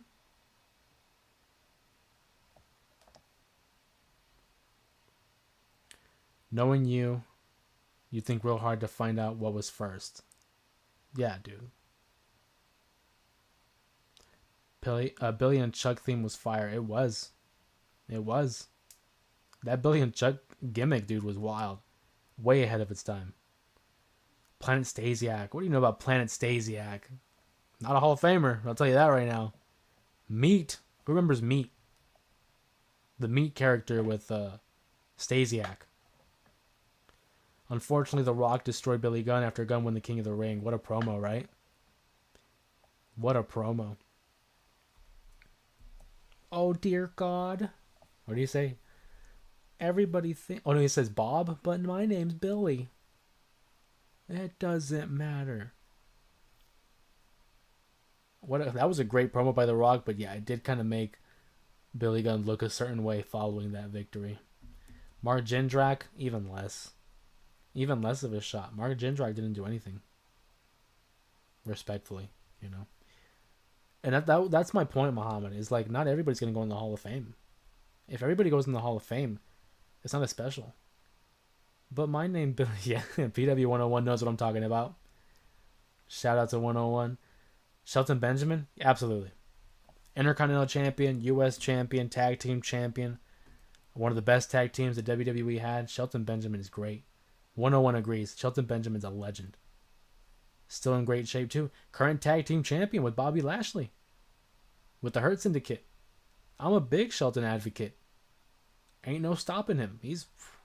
I remember Shelton Benjamin when he had his mama. Y'all remember Mama Benjamin? What a story that was. And I think it only lasted like... San Fran 5 says his mom could induct him. That'd be hilarious. If Coco Beware can go in, anyone can go in. It's as simple as that. Hey, you're not wrong. You're not wrong. But I'm against it. I don't even think Coco should be in it. I think that's crazy. But at least Coco was a staple of the golden era. People remember Coco. The average fan, I don't think, is going to remember Mark Jindrak. But I mean, fair enough. Coco Beware's in there. I don't think he should be, but he is. MJF, the best wrestler alive. That's wild. That's wild. One of the best they got, for sure. Excuse me, sir. Literally a part of the world's greatest tag team. He got me. He got me one half of the... I think I said Team Angle, but you're not wrong. The world's greatest tag team. Shout out to Charlie Haas. Shout out to Charlie Haas. That's right. One half of the greatest tag team. Multiple tag team champions.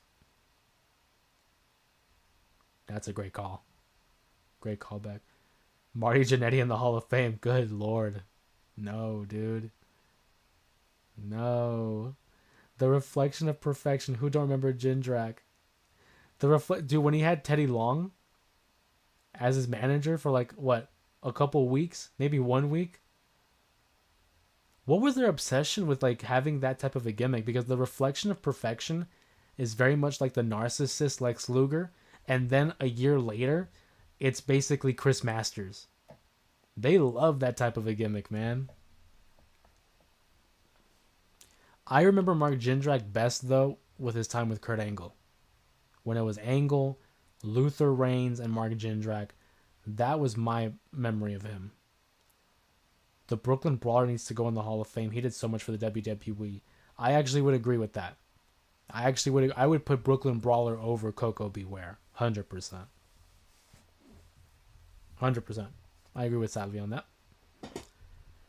2027, MJF versus Braun Breaker in the WWE. If he opts out of his contract, maybe even 2026. How crazy. How crazy would it be if MJF goes to WWE? He got a damn tattoo. It's like, but it's gonna happen. I feel like it's gonna eventually happen. He's gonna be in the WWE. At the end of the day, everybody wants to go there. It's the main show. If it's done right, it should be amazing heat from the crowd. That's why, bro. It's a very hateable gimmick. You're right. You're right. But it's just like how quick they were to do it, because in 04 was Jindrak and then 05 was Masters. And like you said, it's effective. You know, here's a guy who's in great shape, looks great, and he knows it. Of course it's going to get under the people's skin. It's a very hateable gimmick, like you said. Zach Gowen in the Hall of Fame? No. Unfortunately, no. Not Zach Gowen. As the saying goes, who'd he ever beat? It's on his ankle, so his boot's gonna cover up his tattoo, lol. It is, but we know it's there. Come on, Dion. We know it's there. I think that's crazy. But I do think he does eventually go. He's eventually gonna go there. Everyone eventually goes. Zach Gowen ain't got a left leg to stand on in the Hall of Fame. I'm surprised. Dude, how crazy would it have been? Zach Gowen could have been the original Kofi Kingston. What I mean by that is if he was in the Royal Rumble and his prosthetic falls off, only one foot hit the ground, he would have never lost the Rumble. He would have been undefeated. Is Bobby Brain in the Hall? Correct. Bobby the Brain Heenan, 2004, Hall of Fame. One of the greatest. Arguably the greatest manager of all time. If someone told me Paul Heyman or Bobby Heenan as the GOAT, wouldn't argue. I love both, Heyman and Heenan. Big Show should go. Absolutely. Big Show's a Hall of Famer. He should. Whenever he's ready, he'll be in the Hall of Fame. Definitely in the Hall of Fame. His induction was fire. Agreed. One of the GOATs. Ray Phoenix on his way too to join his brother. Or they may put him on SmackDown. Yeah, I think I saw somewhere it was like 2 months. I don't know if that's accurate or not. I'm not sure if that's just a fan speculating. But Ray Phoenix will be going to the WWE whenever he's able to. If Tony Khan even decides to let him go. Because I also saw other reports that apparently they were considering releasing Phoenix alongside Miro, Black, and Starks. But whenever he does become free, he'll go to the WWE. Probably will side with Penta. But I think it'd be cool if they had him separate first. And have him go to SmackDown. That'd be cool. I got one for you. Who remembers the Zombie? Dude. ECW? I never got to see ECW growing up. You know, I started watching wrestling at 2 years old. And by then, ECW was already off the air. So my first foray into ECW was in 2006. And seeing that new show on Sci-Fi. And I see the Zombie. I'm like, what the hell is this? And I'm like 7 or 8 years old. And I'm already thinking, what are you doing? What are you doing? It was...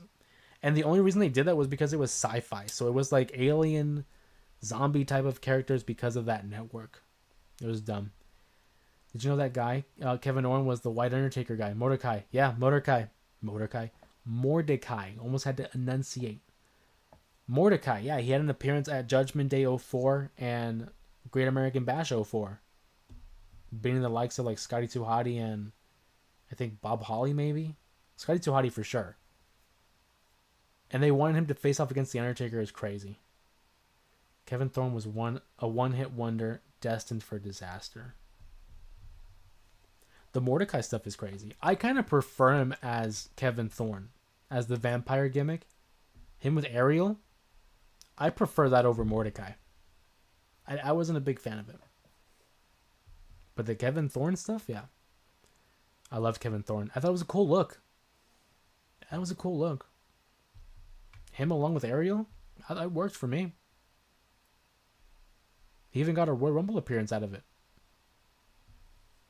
And a WrestleMania appearance, if I'm not mistaken. WrestleMania 23.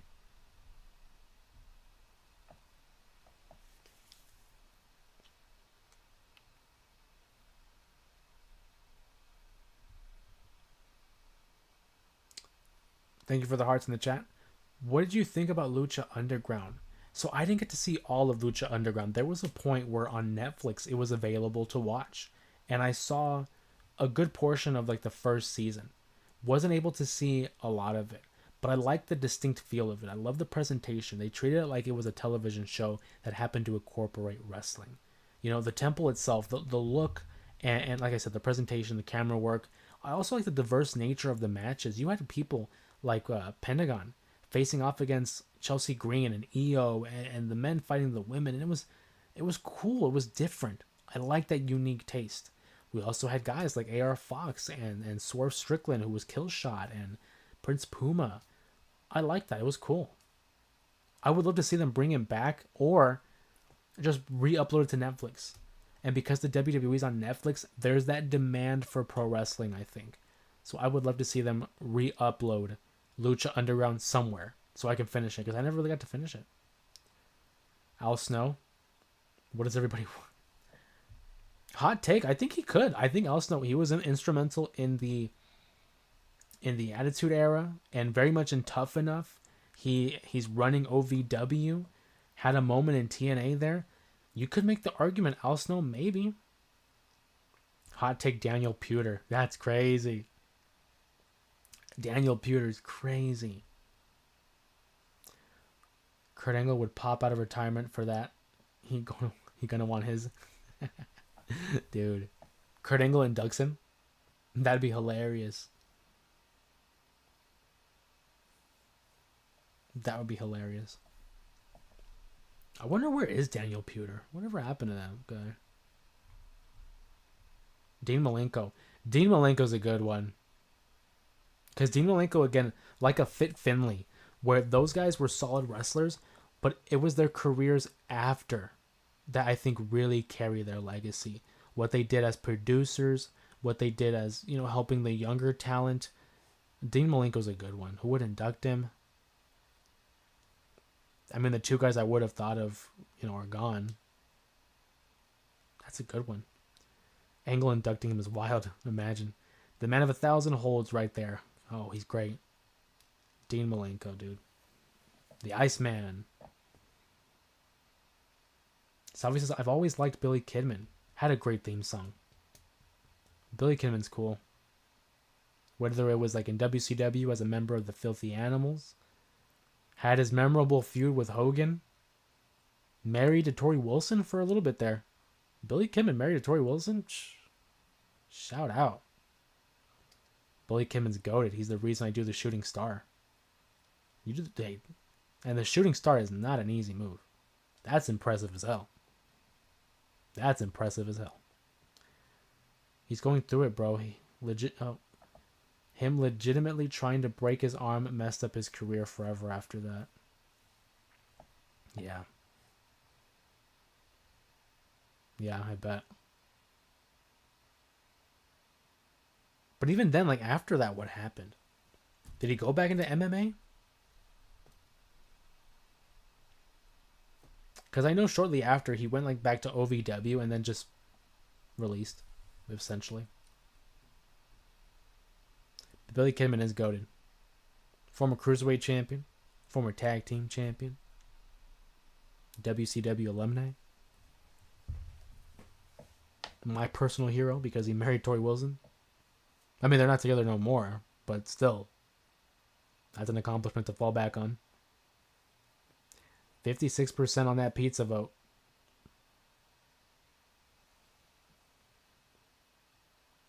I heard he went to jail too. Who is this, Daniel Puder?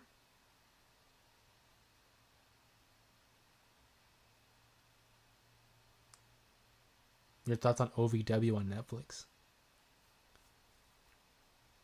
Like as a possible streaming or the documentary? What, like the documentary was called Wrestlers? If we're talking about the documentary, I was a fan. Seeing Al Snow and how he goes into preparing for each show and just the psychology that it takes to run a promotion. Yeah, the doc. Yeah, I like the doc. I was a fan of it.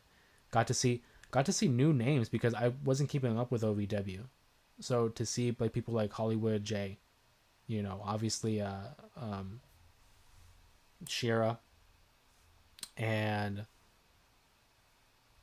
I'm gonna be honest with you, I haven't seen a lot of it since, but I like the take on it. I like that they're focusing more on pro wrestling. Um, Gregory Helms, anybody? Not her. Oh, not Hurricane or Shane Helms, but Gregory. Underrated theme song. One of the longest reigning cruiserweight champions. Gregory Helms is one of the best, I think, when you look at the totality of his career. Remember 3 Count? Sugar Shane?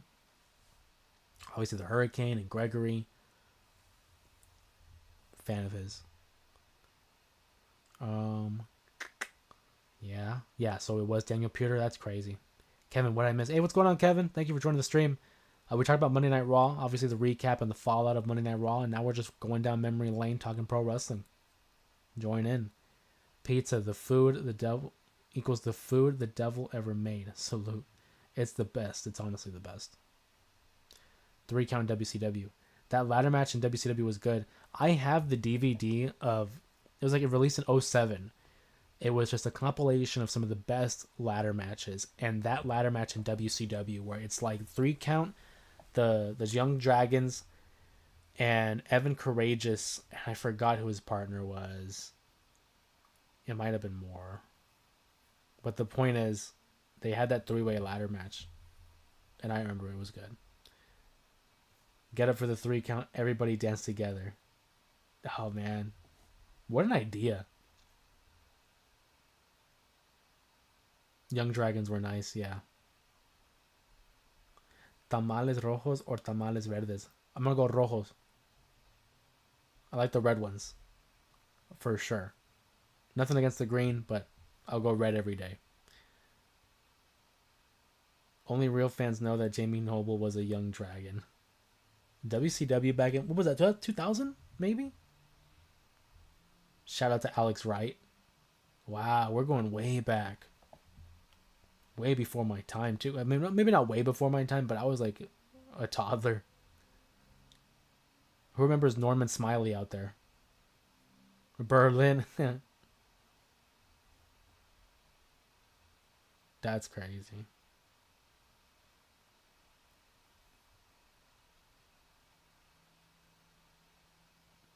Jamie Noble was too funny. Jamie Noble, especially with like Nydia, their stuff was real funny. Johnny Rodz for the Hall of Fame. Is Johnny Rodz not in the Hall of Fame? I don't know why. I think Johnny Rodz might be like one of the early ones, man.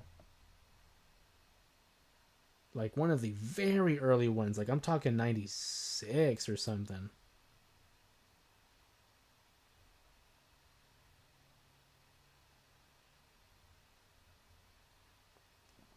I just want to make sure. Because I like to fact check and make sure we stay up to date and we stay accurate. Doesn't hurt nobody. Johnny Rodz. Yeah, Johnny Rodz is in the 1996 Hall of Fame. We can confirm.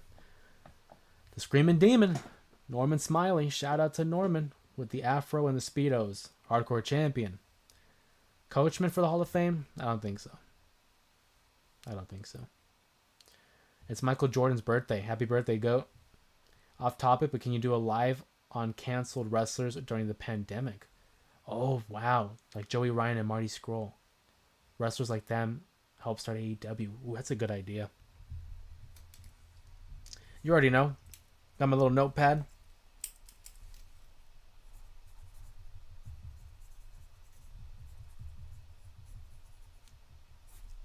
If anything, though, I think I might include other canceled wrestlers.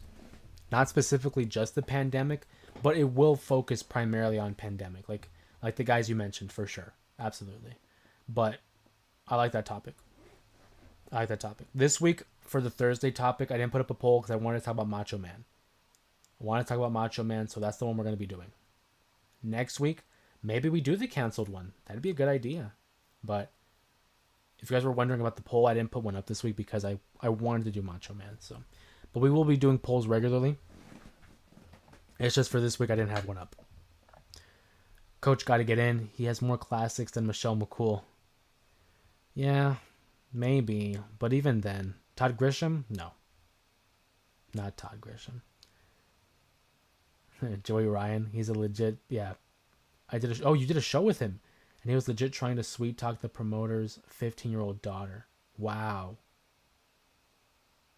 Wow.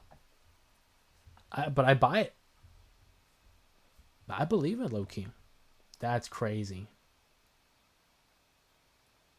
NWO Macho Man was in Hogan's shadow a little too much. Yeah. Yeah. As a tribute to MJ, I'm announcing I'm returning to Halo multiplayer for stream tomorrow. Okay. Shout out to San Fran. He's going to be doing a stream tomorrow night. Look for his channel. Who's your top 3 ECW wrestlers? Ooh, okay. This is my preference, by the way. Obviously, I'm not going to say greatest of all time. I'm going to go my preference, personally. I'm going to go RVD, for sure. Taz, and Sabu. I think those are my 3. Nothing against Dreamer. Nothing against the Dudleys. But I'm going to... And you could say Raven, too. But for my personal preference, I'm going to go RVD, Taz, and Sabu. Those are the guys for me that define ECW. What's your definition of canceled? If we're talking about pro wrestling, people that either aren't getting bookings or have a negative outlook on their careers where it's like, it's irredeemable. So guys like a Marty Scurll and a Joey Ryan, they have a black eye on their legacy. Everyone's going to look at them with an asterisk. Obviously, in terms of the grand scheme, I would also look at guys like Benoit. You know, he's been universally canceled. Fabulous Moolah, canceled. You know, people like McMahon. You can even argue Vince. For me, it's those kind of people who have such a negative light attached to their name and their legacy that it's you can't ignore it. For me, remember Joey Ryan's murder case on BTE. Oh man, BTE was so good back then. That run between like 2015 to 2019 was so good. But yeah, I remember. And he came back with the his version of the Druids. Remember that? During the first All In. I remember that. Old ECW or WWE ECW, because there is a difference. Old ECW. Oh yeah, 100% old ECW. That's the only ECW. I don't count that new ECW. WWE ECW? For sure, the old one. If you made me talk about the new one,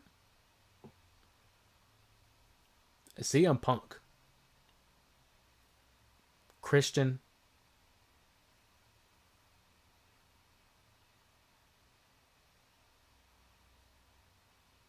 that might be it. That might be it. Christian and CM Punk from the new WWE ECW.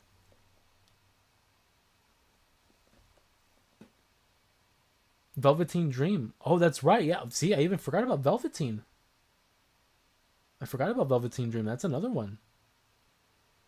Kid Cash was nice. That dive, that running dive over the top rope, never gets old. Matt Hardy. I thought about Matt Hardy, but I was like, I don't know. CM Punk, Burke, and Nitro. Good call out there. Good call. Elijah Burke. The Pope. The Pope from TNA. This is the last and final one. Sandman. Sandman is not in the Hall of Fame, but I think he could. I think he could be in the Hall of Fame. A 5-time ECW champion. One of the cornerstones of Extreme Championship Wrestling. How can you not? I think he gets in. Don't know if he ever goes in, but I think he definitely could. Monty Brown? Ooh, Monty Brown's a good one. Obviously, we know him as Marcus Corvon in ECW. Matt Hardy version 1 had a little buzz. I liked Matt Hardy version 1. That was a fun gimmick. I love the little factoids that they would have here off to the side when he entered the arena. That was cool.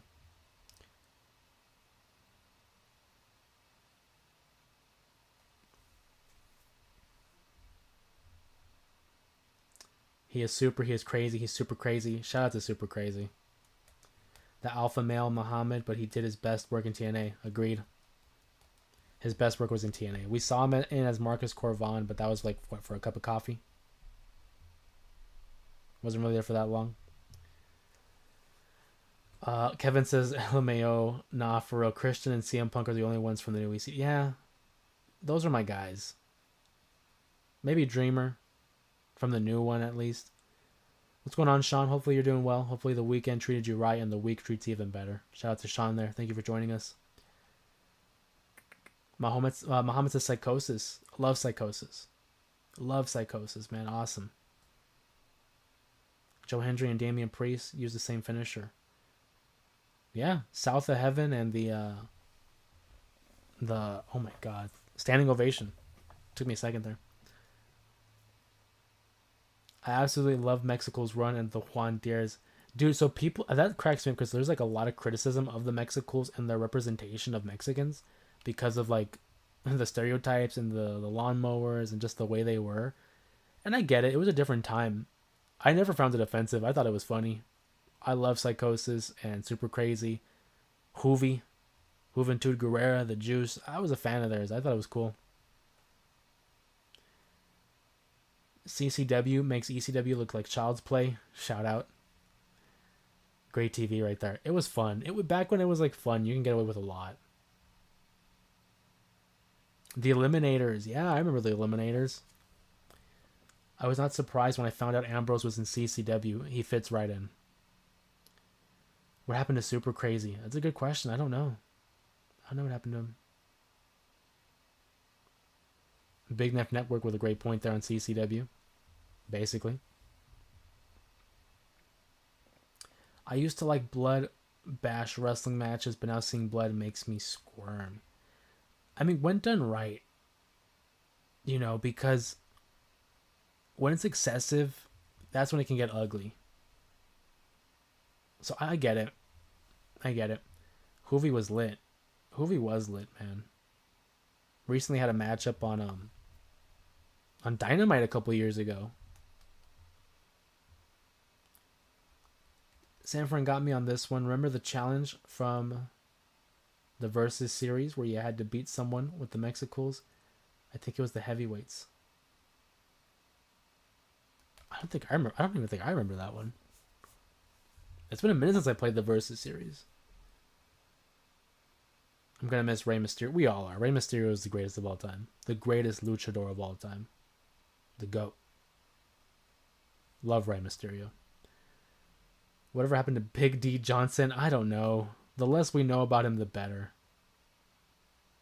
That was a crazy time with Johnson there. Prime Ricochet versus Prime Jerry Lynn. Dude, shout out to Big Neff Network there. With the Jerry Lynn reference. Not a lot of people talk about Jerry Lynn. You know, his time in ECW, the early TNA as well.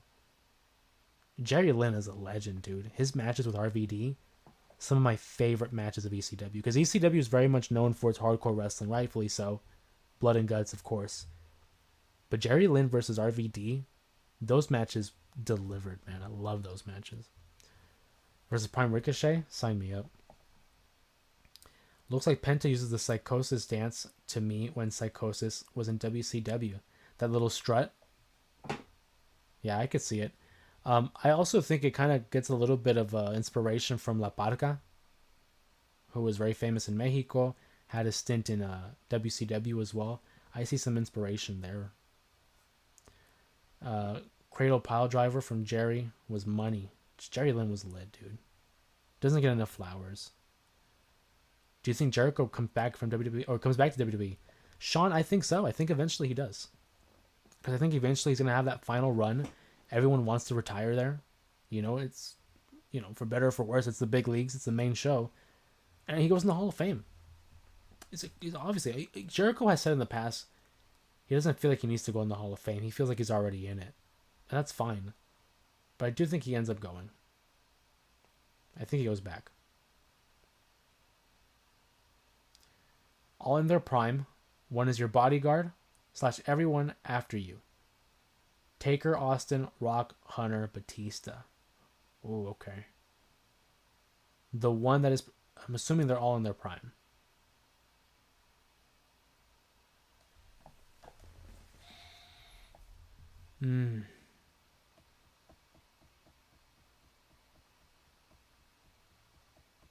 I want to say Prime Taker, but then there's Stone Cold.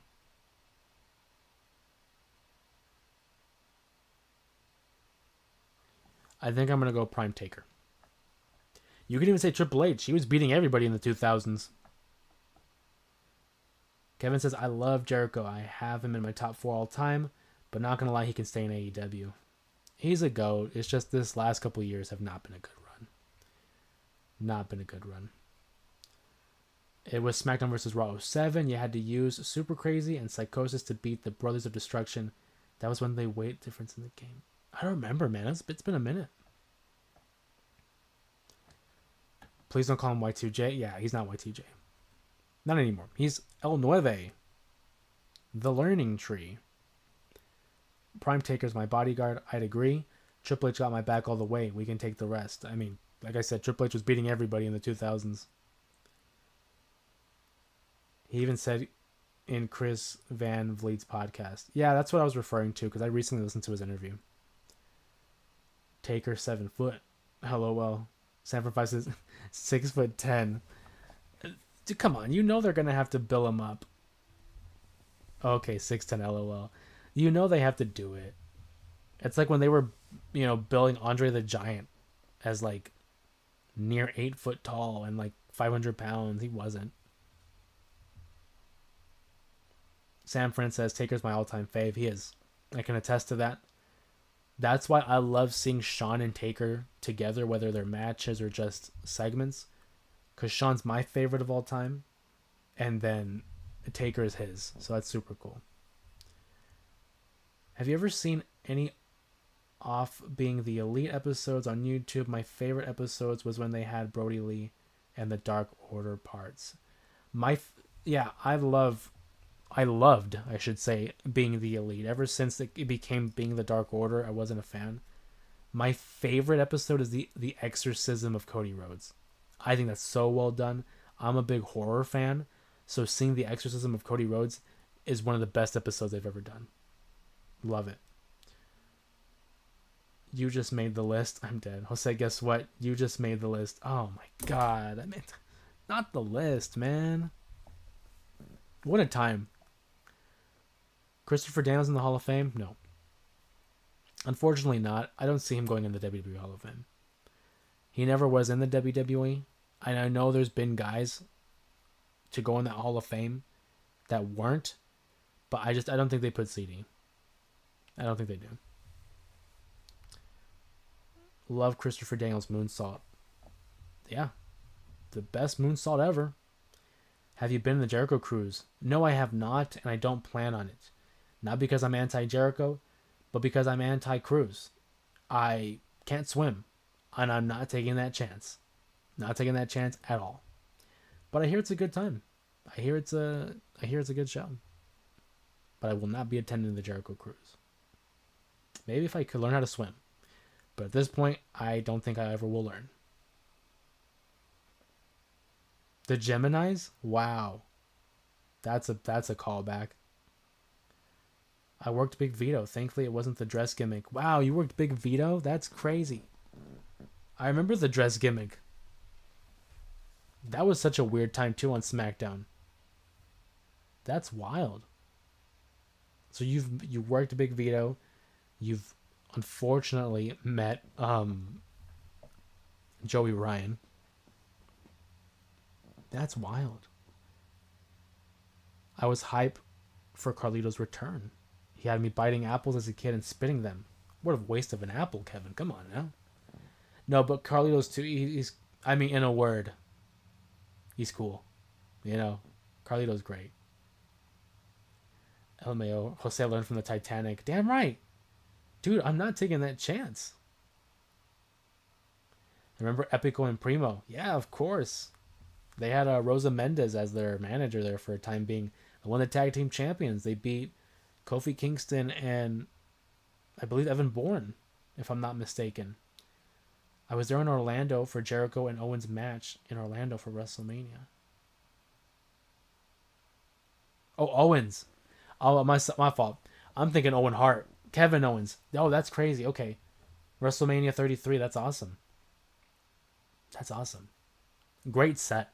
WrestleMania 33 had a great entranceway. Hell yeah, I worked Big Vito tag team match for New Blood Championship Wrestling back in 2010 and 2011. Good days, bro. That's awesome. Yeah, Kevin's on the money. Says PW101 legend. That's awesome. Good days. Wow. I gotta ask, what's for PW101? Is there like a certain match that sticks out in your mind, or a stipulation that you really enjoyed working? And if so, why? Because I feel like everyone has their certain steps. I mean, of course, there's going to be preferences where it's like it's easier on the body. But in terms of a preparation or something that you knew you could excel at, what's a stip you really enjoyed other than a standard matchup one on one? Or if you don't want to answer that, is there a match that sticks out in your memory the most? Because I would very much like to know that kind of stuff. That's very interesting to me.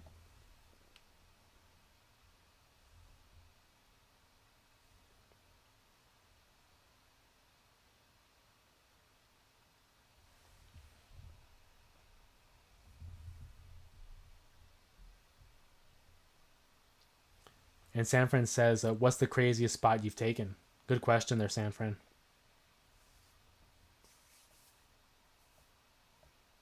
I love a good hardcore match or a battle royal type.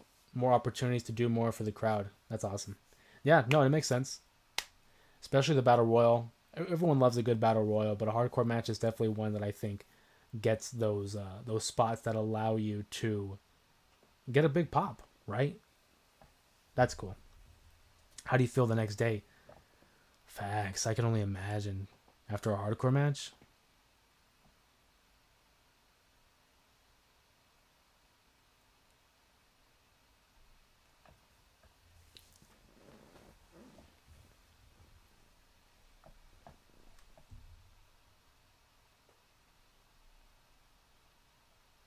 While we wait for his response, just want to give you guys the heads up. Of course, we have Thursday's stream coming up. We're going to be talking about Macho Man and his relationship with Miss Elizabeth, behind the camera, in front of the camera. A lot to dive into there. His paranoia got the best of him. He was known as Macho Madness for a reason. That's going to be the discussion point that we'll be having this upcoming Thursday. We'll also have videos throughout the week. As you guys already know, I tend to have those sprinkled out throughout the weekdays. And then we'll move from there. Jose, what's your favorite spot in WWE?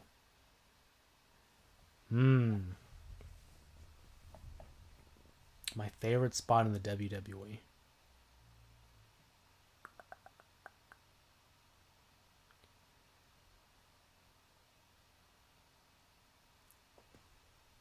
I'm going to say this one for now, because it's the first one that came to my mind. WrestleMania 17. Edge spearing Jeff Hardy. When Edge was on top of the ladder, Jeff Hardy's hanging with the titles in hand, and Edge from the very top spears him, and they both go down. That's probably the one. Sacrifice says Jose's fave is Kane electrocuting Shane. That's crazy. 101 says the craziest thing I've done in the ring is the thumbtack drop off the ladder. It was like a Matt Hardy side effect bump from the second rung from the top of the ladder into a pile of tacks. Were you receiving it or were you giving it? The side effect bump though. Because either way, I'm sure either way, that's a tough spot to take. But I'm curious. I was taking that bad boy. Oh, hell. Ooh. So let me ask you, we talked about the shooting star press. Was that your finish or what was your finish? Because I know you mentioned that Billy Kidman was the reason that you would do the shooting star. But what was your finish if it wasn't the shooting star?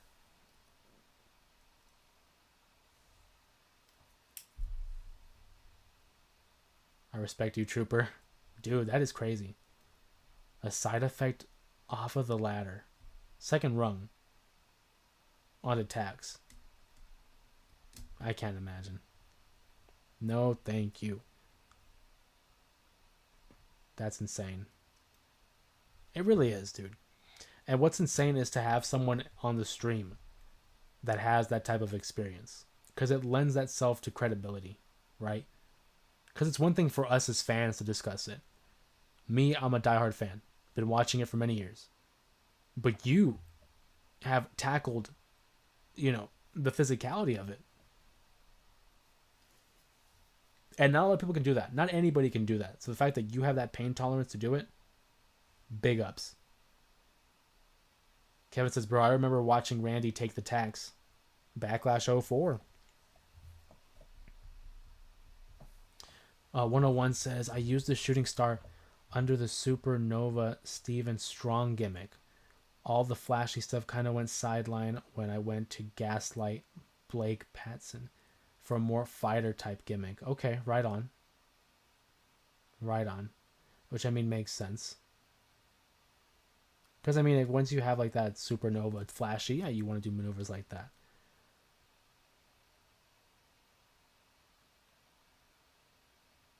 Was the first wrestler to take tags? Or did someone else do it? I don't know who the first one was. This was when McFoley put Randy on the map. It was a big showing for Randy Orton, correct. I agree with that sentiment. And I still prefer tax over kendo sticks all day, every day. Jesus. You would think kendo. But I guess with tax, it's because it's sudden impact, and maybe with kendo, it lingers, maybe. I don't know. I'm not going to pretend like I know. Do you think Ray's last match will be against Dominic in a hair versus mask match? I think so. I think that makes sense. I think what it's gonna end up being like a hair versus mask or a hair versus mustache, whatever they choose to do. But I do think Dominic retires Ray. It just makes sense to me. But they already have like 2 matches at Mania. Randy Orton's career on the map. Are kendo sticks more painful? Kendo sticks just plain and simple suck. Even taking a light hit sucks. They just suck, man. Dude, I'm not going to argue. Especially when it's like those times where they swing for the fences. And it's all about getting those noise. Getting that response. You want to get that audible gasp from the crowd. So it's like swing away. Man. They surely leave a mark. Thoughts on Ken Shamrock when he came to the WWE? I liked it. He was introduced in the submission match at WrestleMania 13 for Austin and Bret Hart. Gave him a level of credibility because he was able to get physical with them. We knew him, obviously, for the MMA fighting. His run as the most dangerous man, and he had an Intercontinental Championship reign, a tag team title reign. I liked his presentation. I thought they could have done more with him, but they didn't. Ultimately, didn't work out. But I'm a fan of Ken Shamrock. Rey Mysterio will retire within the next 2 years or so. I think so. I think you're right. Muhammad. Are the shows you perform more on the extreme side of wrestling? Asks Sanfran5. 101 says, I had a yield sign wrapped around my head once. LOL, because I was a young buck and was like, who needs to put his hands up? LOL, never, ever made that mistake again. What? You gotta protect yourself, man. Like, head trauma's a real thing, dude. Damn. Imagine, like, wrapped around your head like that? No, sirree. That's crazy. That's wild. What was it like in terms of preparation? Like heading into a big matchup or a hardcore matchup? How did it feel? What was going through your mind? What was going through your nerves? Because I know for me, if I'm heading into something where I'm nervous, obviously you get the butterflies in your stomach, your hands get a little clammy, elevated heart rate. But for you, it's like you said you prefer the hardcore matches and the battle royals because of the ability to please the crowd, get a reaction from them. So how was your preparation going into it? Yeah, man, that was my first concussion, bro. I felt like crap for about 2 weeks. Constant headache. Yeah, I would bet a freaking concussion, bro. A sign wrapped around your head? Man, and then for 2 weeks, God, it must have been unbearable. Oh, man. Shout out to Portia back in the chat.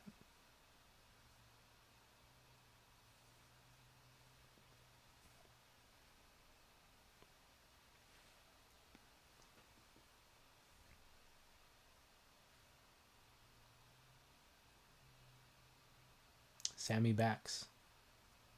Sammy is back. And he's going to be facing Kevin Owens at Elimination Chamber.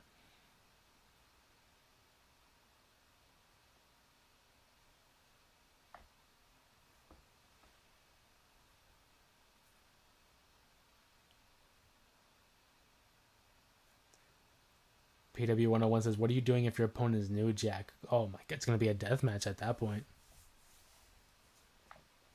Straight up, it's about to be a death match. I'm surprised they never did Ken Shamrock versus Dan Severn at WrestleMania. Well, because Shamrock was done by 99, right? Dan Severn, yeah, they were there around the same time. Yeah, you're right. There's a lot of things they could have done with Ken Shamrock. But ultimately they didn't. But I do think he could go in the Hall of Fame.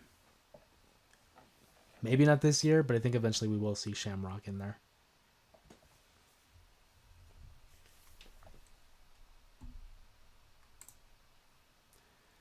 When I used to smoke a lot. Oh, I smoked an L with the boys before we went out.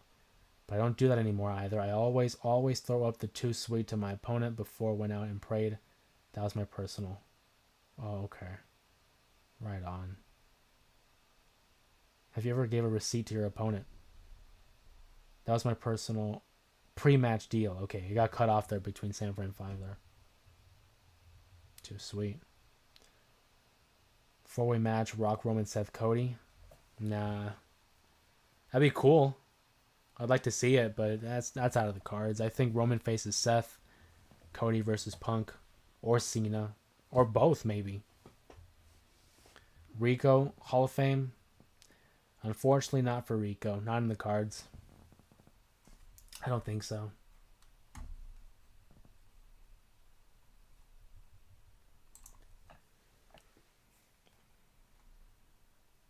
Hell yeah, I've given a receipt and I've gone to San Fran. That's the nature of it. Yeah.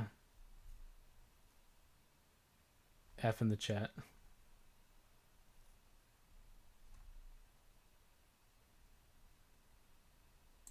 You mentioned concussions. Any other injuries?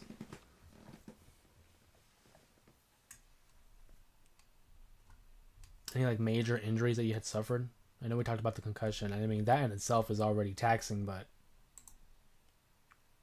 it's the nature of the business, I'm sure. You know, injuries are going to come and go. But I'm curious to see if you had any major ones.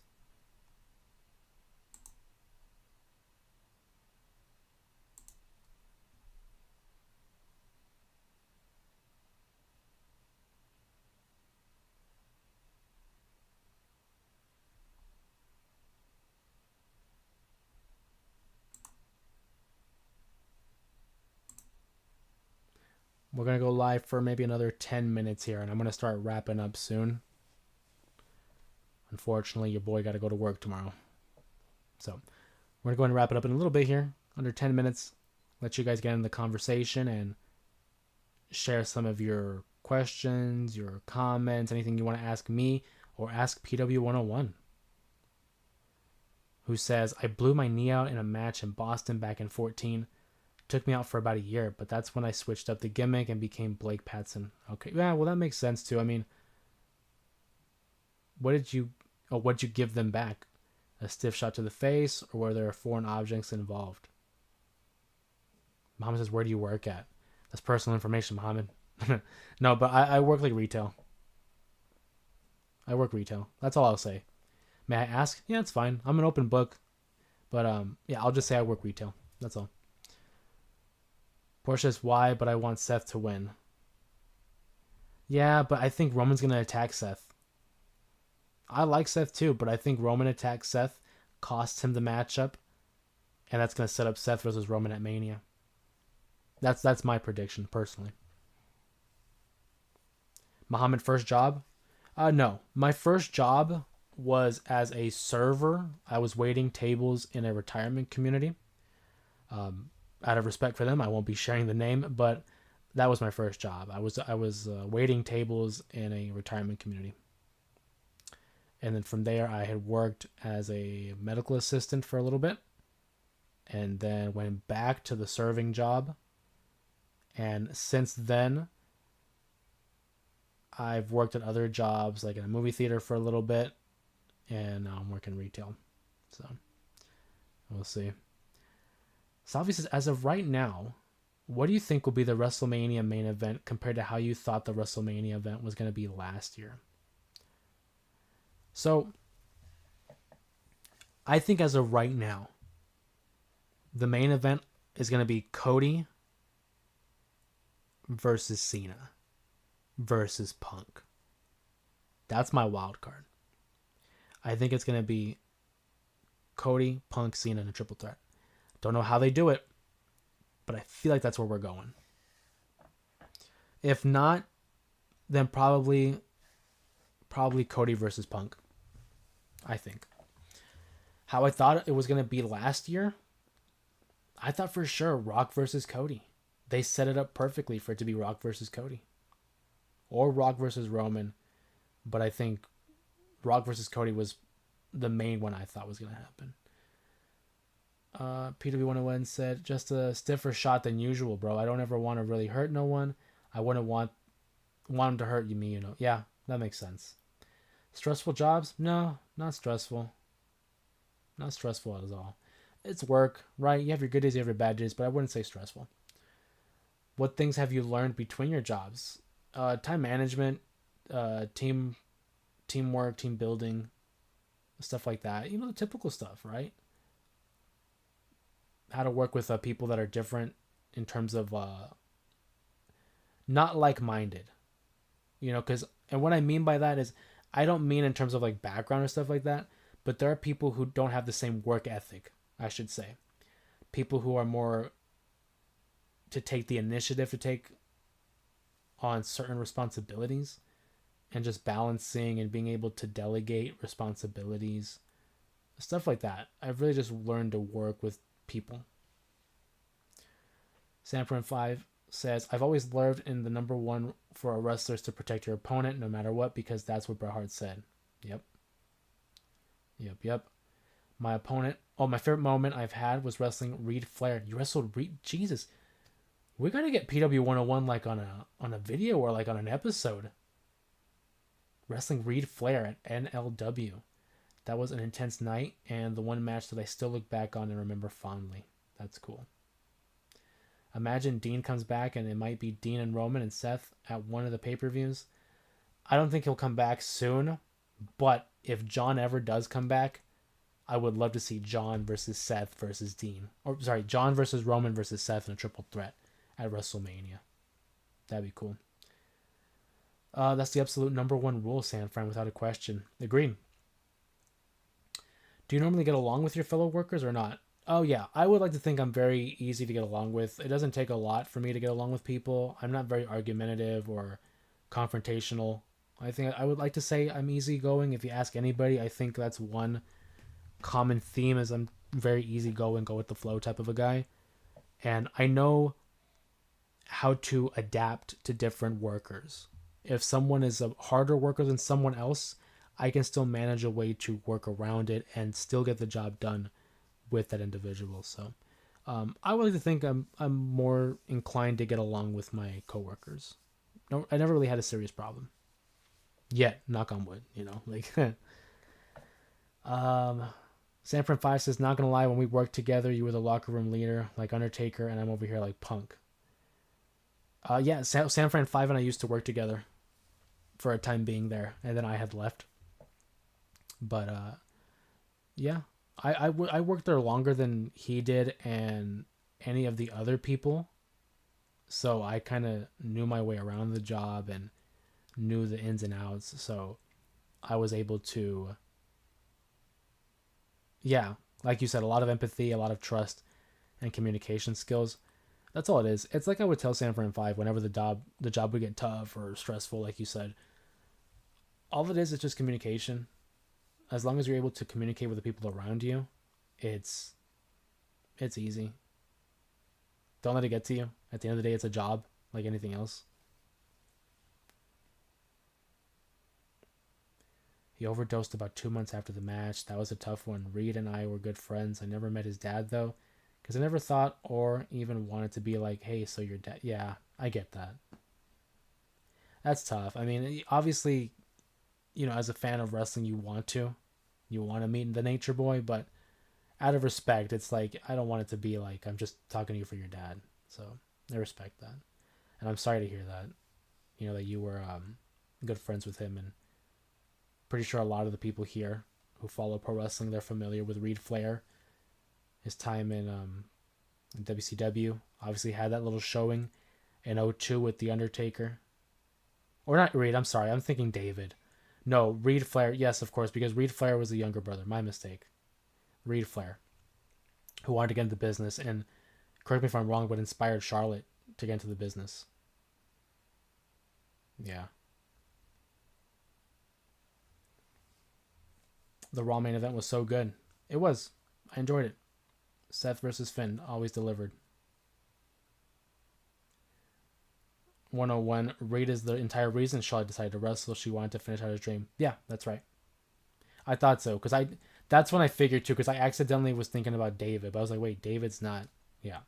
Reed is the one I was thinking of. That was my mistake on the names. Didn't he die from an accidental overdose? Yes, 101 did mention that. He did allude to that earlier in his comment.